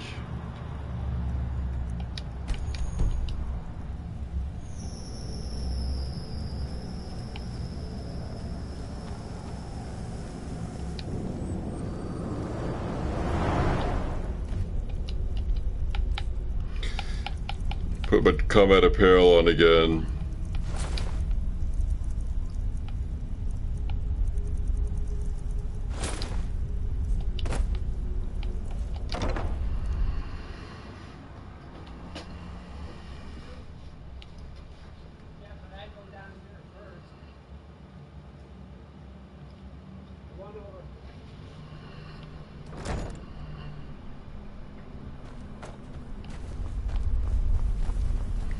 Oh, I do need to sleep to gain a level. Also, I'm just tired. See if I can manage that.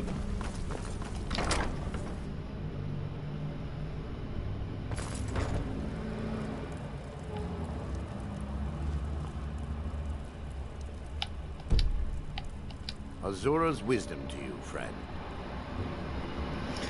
Are you getting logged out here? Neloth is a real taskmaster. And the team. A thrice damn team. Think I'll ever learn to make it properly. Mm-hmm.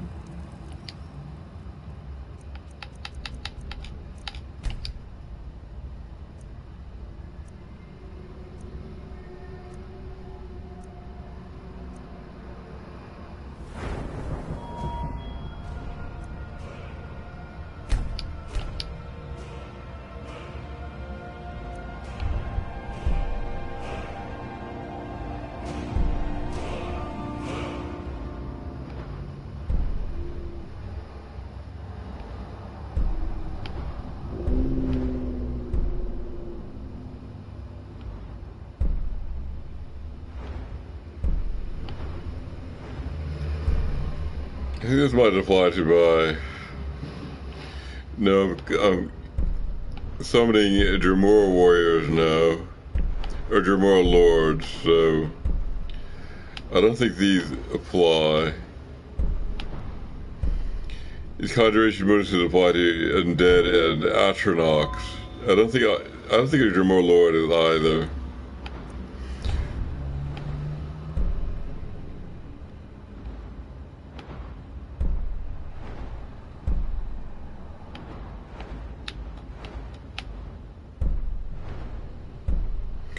I think this one is just going to help. Recovery. Magic regenerates 25% faster.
Somehow 12 dragon souls, that's quite a lot. I decided that these, the bound weapons are kind of a bust. They don't really work very well. So I'm going to cash in the perks for something else.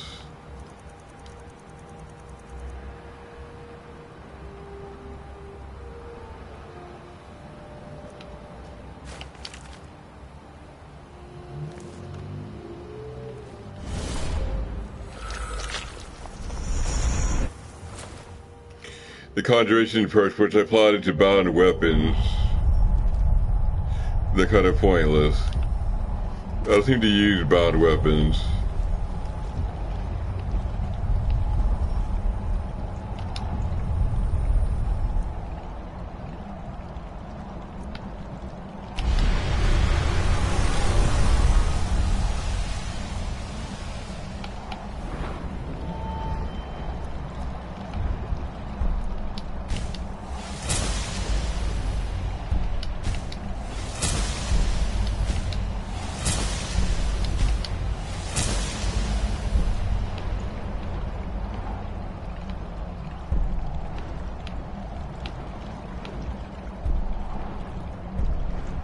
There's another tree here, Mystic Binding and so forth. Soul Stealer.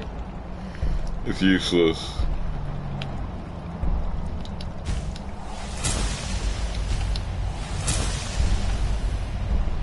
I'll probably skip all these. That gives me three perks to spend on other things.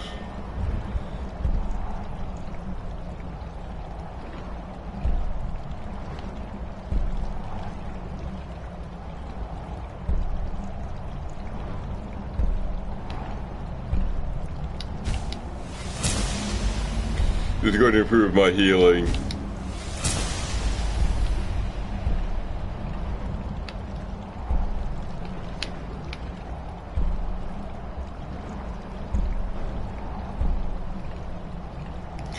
This will improve healing spells cure 50% more with regeneration. I think I'll take this one. I think that'll be more effective.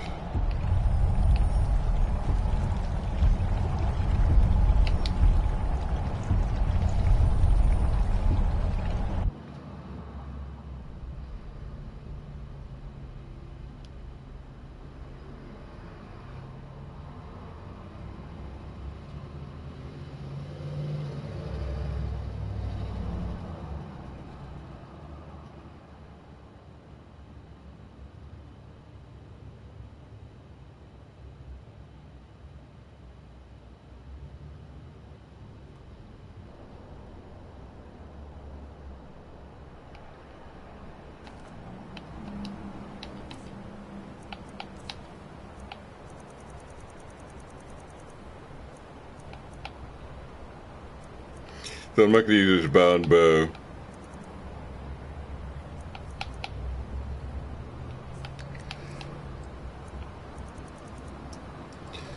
I already changed my healing spell from fast healing here to close wounds.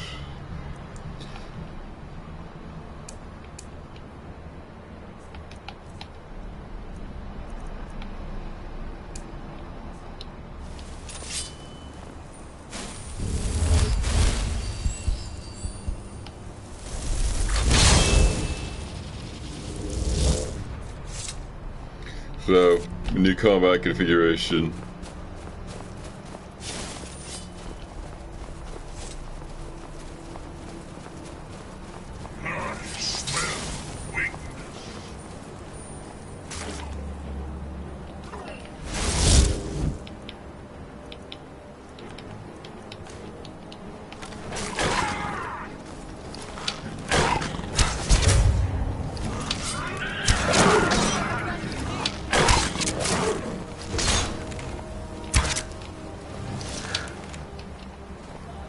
Fast work.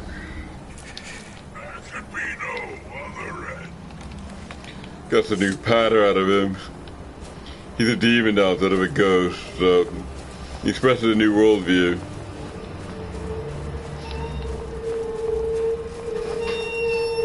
Kind of a bonus. Completely new worldview.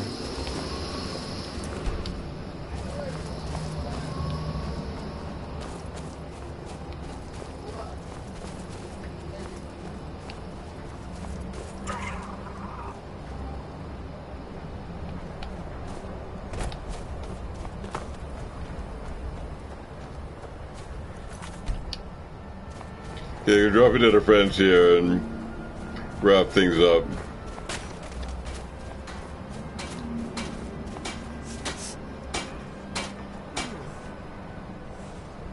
I fear what would have happened if you hadn't freed us. I welcome you, friend of the skull.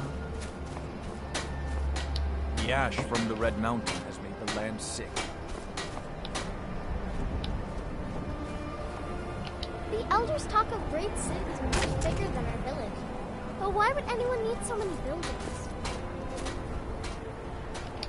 I hope you will give me word if you find anything about my brother. Good day.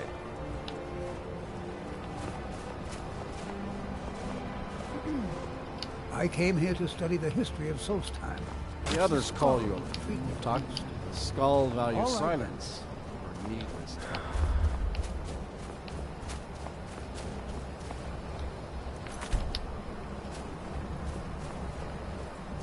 My mother was but she left the village and I was born in Skyrim. It is good to see you again, my friend. Did you find the elves at their ship? Yes, I brought you the map to the Star Source. I know you faced great danger to bring this map to me. There are no words to tell how glad my heart is. Thank you, Graves. I name you Friend of the Skull, and I will trust you with the knowledge of forging and Stalrim. If you bring Stalrim here to my forge, you can use my tools to make what you will from it. Until our next meeting, Skull Friend. May your hunts always bring you game, and your crops grow tall and bountiful. I heard from you how you went in search of Baldur. It was very brave, and in fact, that's just the kind of courage I'm looking for. My mother was skull, but she left the village and I was born in Skyrim.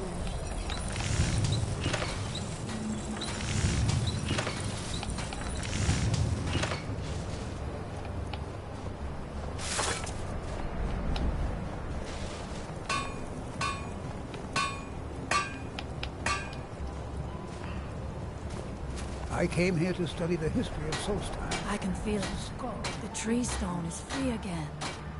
The oneness of the land is restored. Does that mean... is it over? Is Mirak defeated?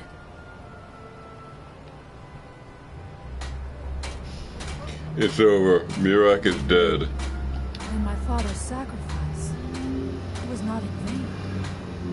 He died to free us. Tell me, was it the only way? Did he need to die?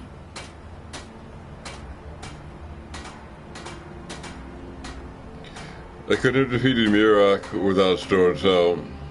Then, it was the Allmaker's will, as he said. I know I should not doubt it, but it is good to hear all the same. Thank you. One more thing, Skullford, if you will. I know it is not my place, but may I offer a word of advice, of warning? Sure, what is it? As shaman of the Skull, I am charged with the spiritual well-being of my people. While you are not of the Skull, you are Skull friend, and so I give you this warning. Hermamora forced you to serve him in order to defeat Mirak. Do not let him lure you further down the path. The Allmaker made you Dragonborn for a higher purpose. Do not forget that. Walk with the Allmaker, Skull friend.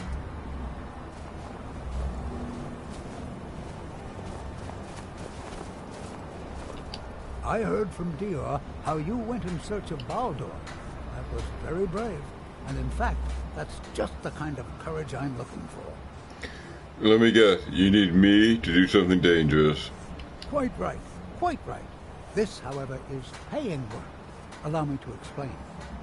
As a scholar of history, I've always found Solstheim to be most intriguing.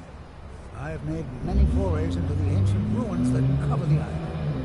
I've come to know those ruins so well, I could draw you a map from memory. That's why I noticed the new passage the moment I laid eyes on it. A new passage to what? An old tomb, I think.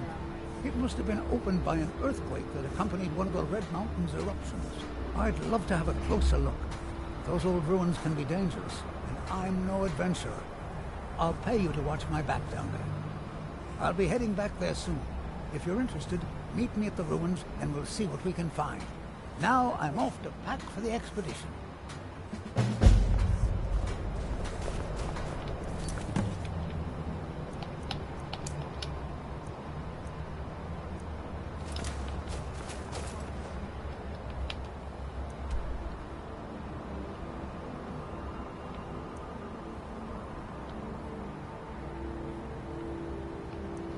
Some ruins here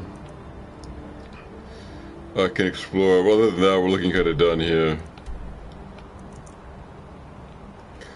I'll head down there and see.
Remarkable, isn't it?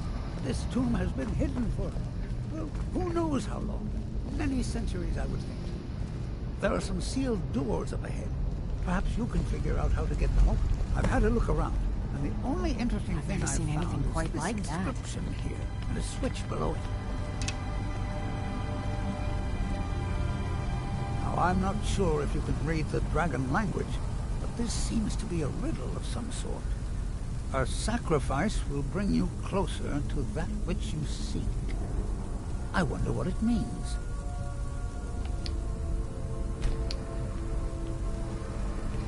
A sacrifice. The seem to be some corpses strewn about on the floor here.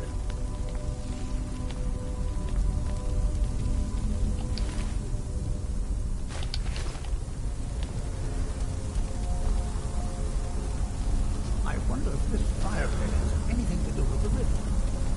You go ahead and see what you can do. You're out. I'll look around and see if I can find anything of use. Fire pit might be used for sacrifice somehow.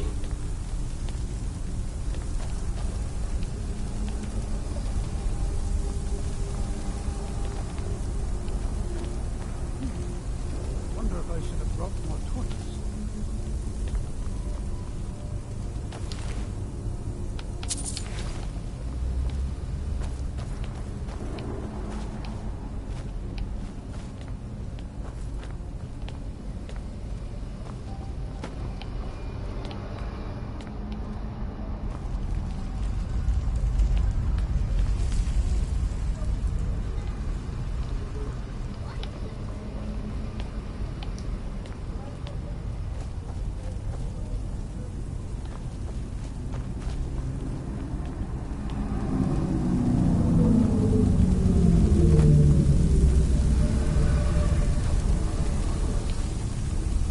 This place was a remarkable find.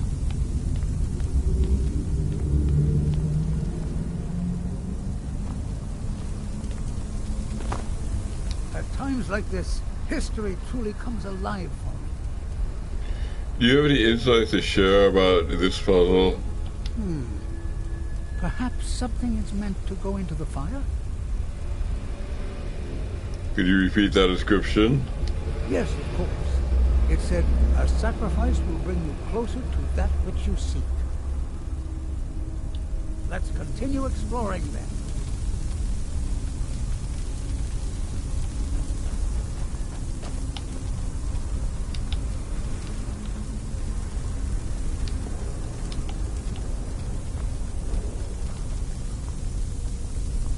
This is most exciting, wouldn't you agree? Huh?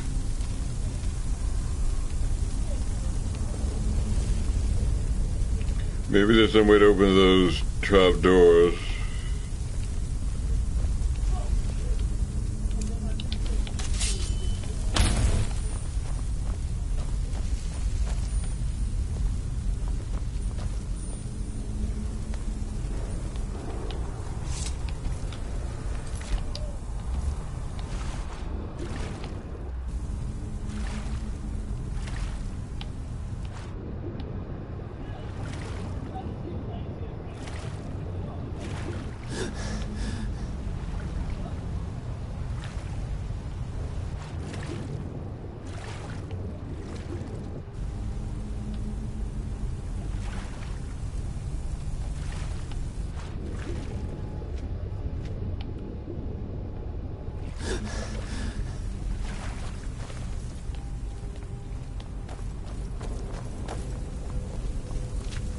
Who knows what dangers await us in this place?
you something. Well done. Looks like we can head in either direction. Since you seem to know what you're doing, why don't you lead the way?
Huh? Retreat.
Pillars.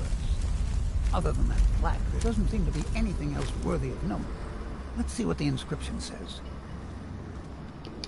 All men must die, often by their own means.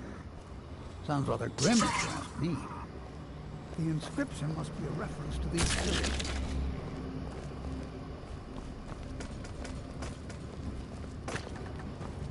Three pillars surrounding a central one. Perhaps they're connected somehow. They also have glowing stones of some kind at the top. think vaguely similar to drawings I've seen of objects called impact stones. Well, see what you can figure out. I'm going to inspect these pillars further to see if I've missed something.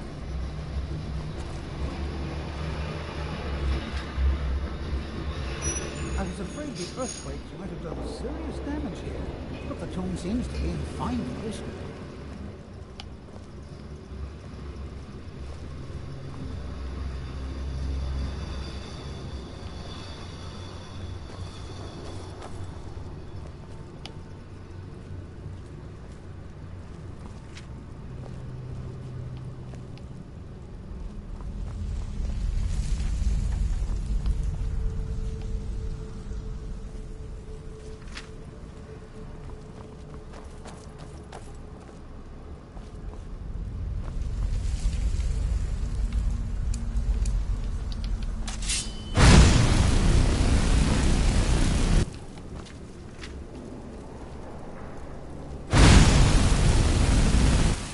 Perhaps a different form of attack will yield better results.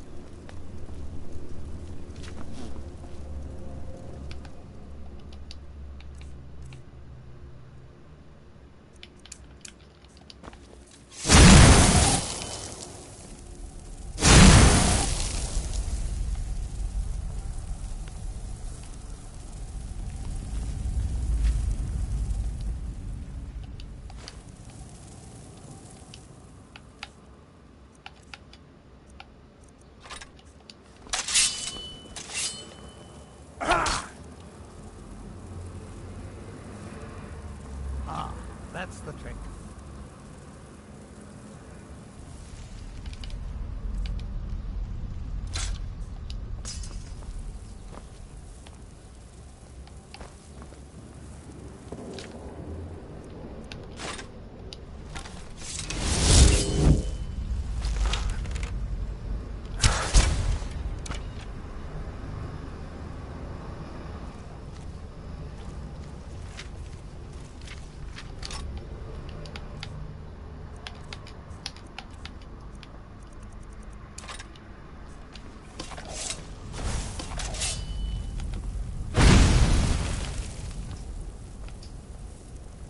There you go.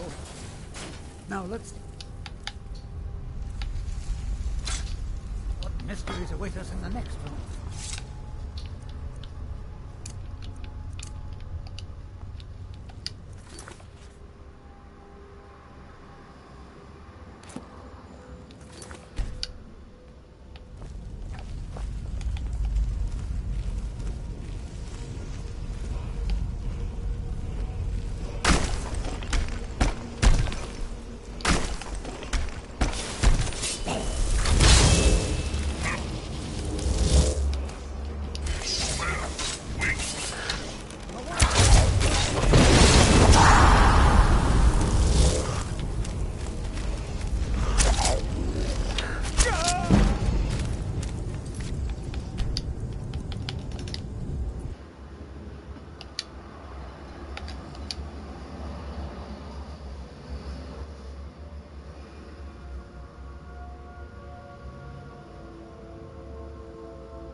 look at these runes. These runes are faded a bit, but I believe I can translate the inscription.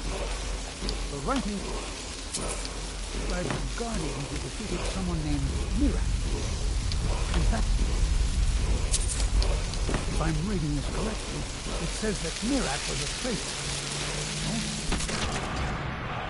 There's probably an exit through one of these. Let's get moving.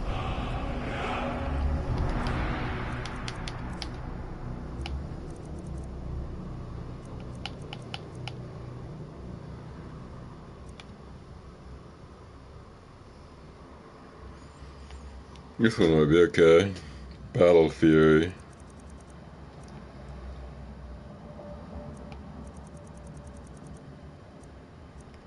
You assume a chance a nearby allied weapon and allow them to attack faster.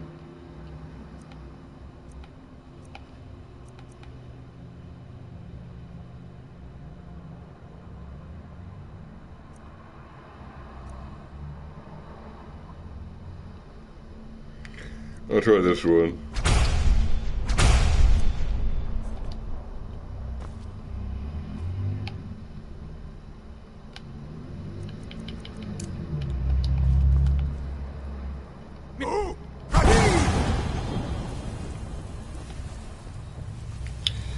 That might be kind of tough.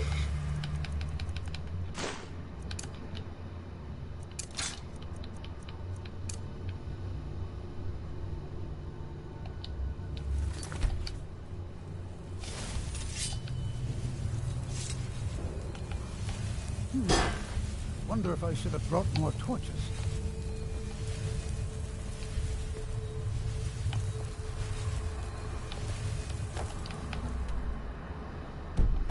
Guess I can go out this way.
There's another riddle in here, along with a puzzle. Continue along the path. Don't tread where you've been. Interesting.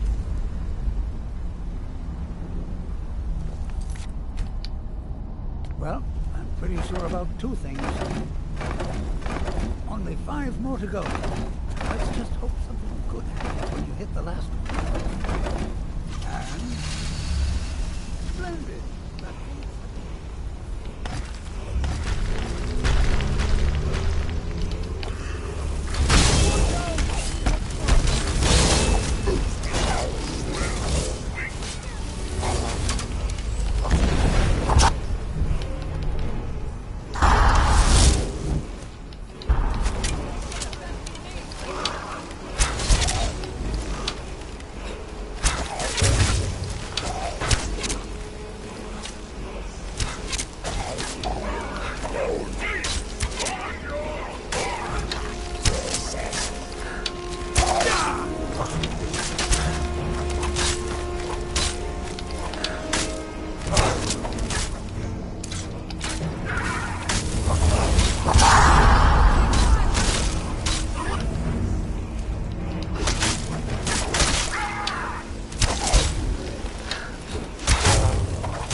They both have the amethyst claw.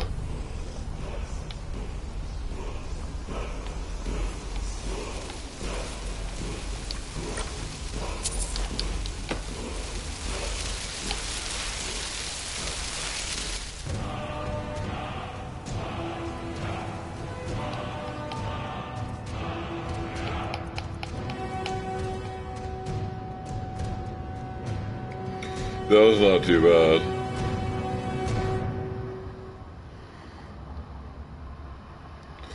I might take that one if I can get the last syllable.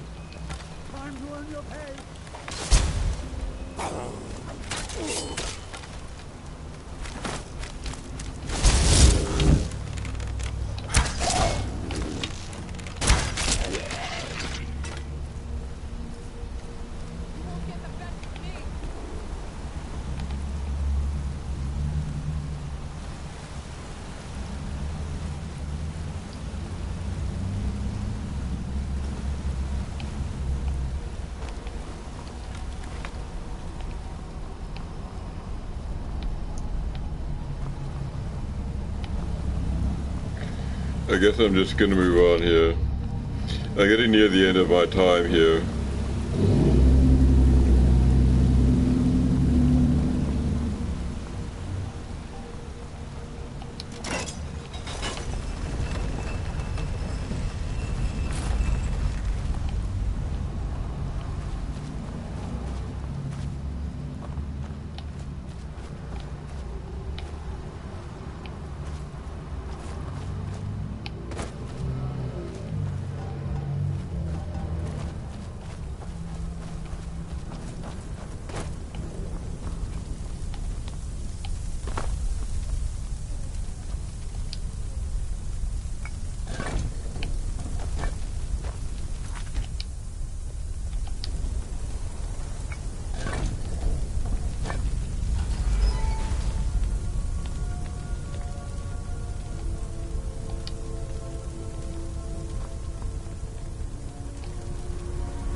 Let's be extra careful.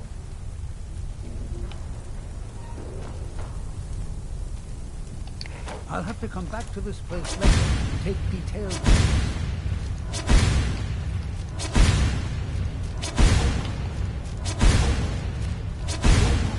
And don't get down.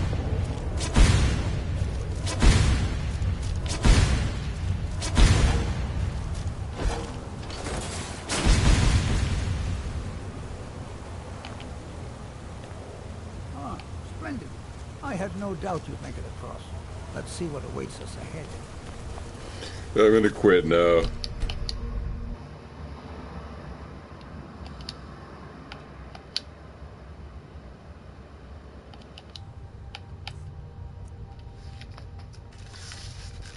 You read a book or two and call it a day.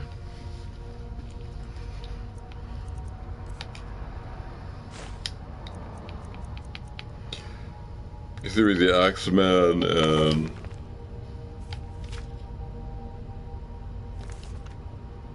this one I haven't in fact read. I read the Axeman.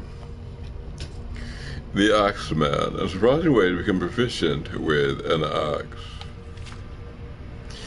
If all the members of the Morai Tongue I've spoken with, none is served me as much as mine as Torak. A quite a reserved man who never drank, never visited a brothel, even uttered a curse. It seems his ability to make people disappear. Once a person was targeted by the Brotherhood and Torg was sent to them, this will be ceased to be. I asked him once what his weapon of choice was, and was equally startled by his answer. Only likes to use axes, he said in a typical quiet voice. The image of the silent, dour fellow attacking anyone with a weapon as inherently bloody and violent as an axe so frightened and intrigued me that I questioned him about it further. This is an inherently dangerous activity. Professors are not typically keen to give out their story. Torg did not mind the question, though it took some time to get the whole story out of him, as naturally shy and reserved as he was. It seems Torg had been orphaned at a very young age and tended to live with his uncle, Osiris plantation owner in Sugarrad in northern Vardenfell. The man promised to show his nephew the business, and eventually made him a partner when he was old enough. In the meantime, the boy went to work as his uncle's house servant. It was a grueling life, as the old man was very particular about how things should be done. The boy was first required to keep all the floors in the house scouring from the attic to the cellar. Whenever the floor was not clean to the uncle's satisfaction, which was frequent, Torg was thrashed and forced to begin again. And the boy's second duty was to ring the bell that would bring the laborers into the house. This was done at least 4 times a day, once for each meal, but if his uncle had any news or additional instructions for the laborers, which he frequently did, and the bell might need to be sounded a dozen times or more. It was a huge iron bell in the tower, and the boy quickly discovered that he had to throw his entire body to the bush of pulling the chain in order to have it sound loud and to bring everyone in from their field. If he was tired and not pull the back-breaking chain hard enough, his uncle was had decided to beat him until he rang the bell loud and clear. Torg's third task was dusting all the shelves in Uncle's vast library, as deep and old the shelves were. He was required to work with long, heavy dust on a rod.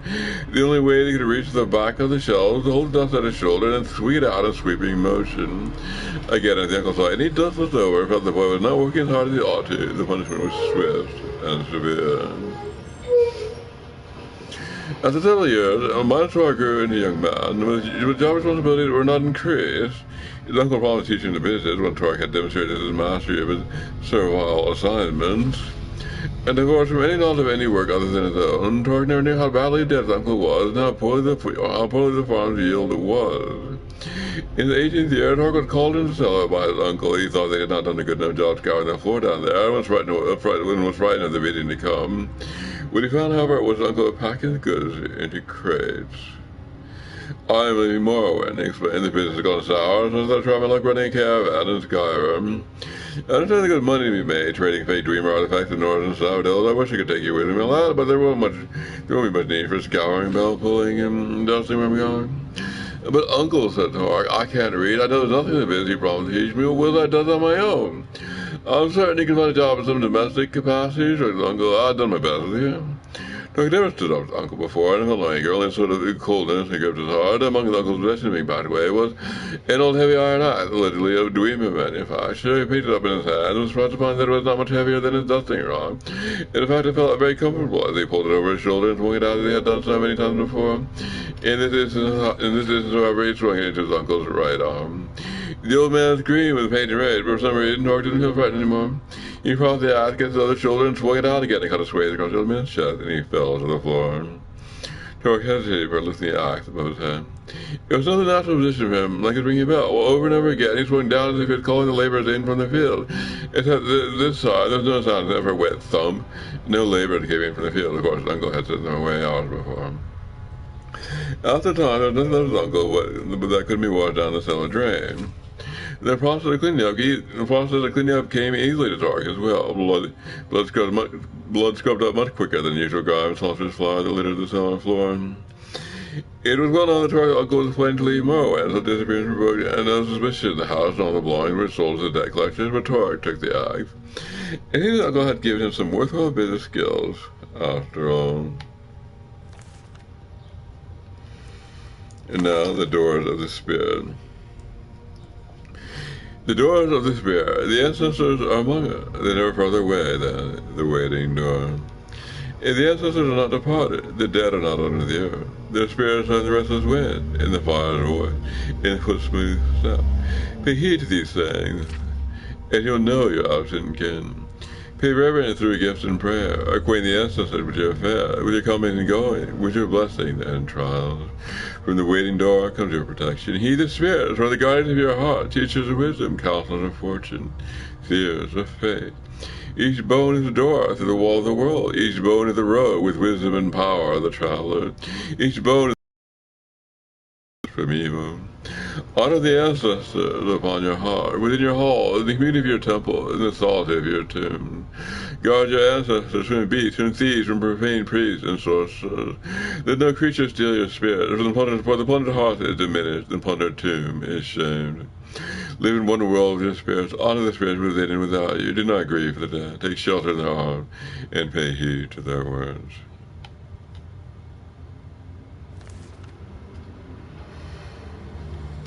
Well, that's it for today. I'm David Ephraim Larkin. This is Monday, July 20th, 2026. I'm finishing up for today. I'll begin again tomorrow, Tuesday, starting at 12 p.m. and I'll continue to 2 p.m. And that's all for now. Goodbye.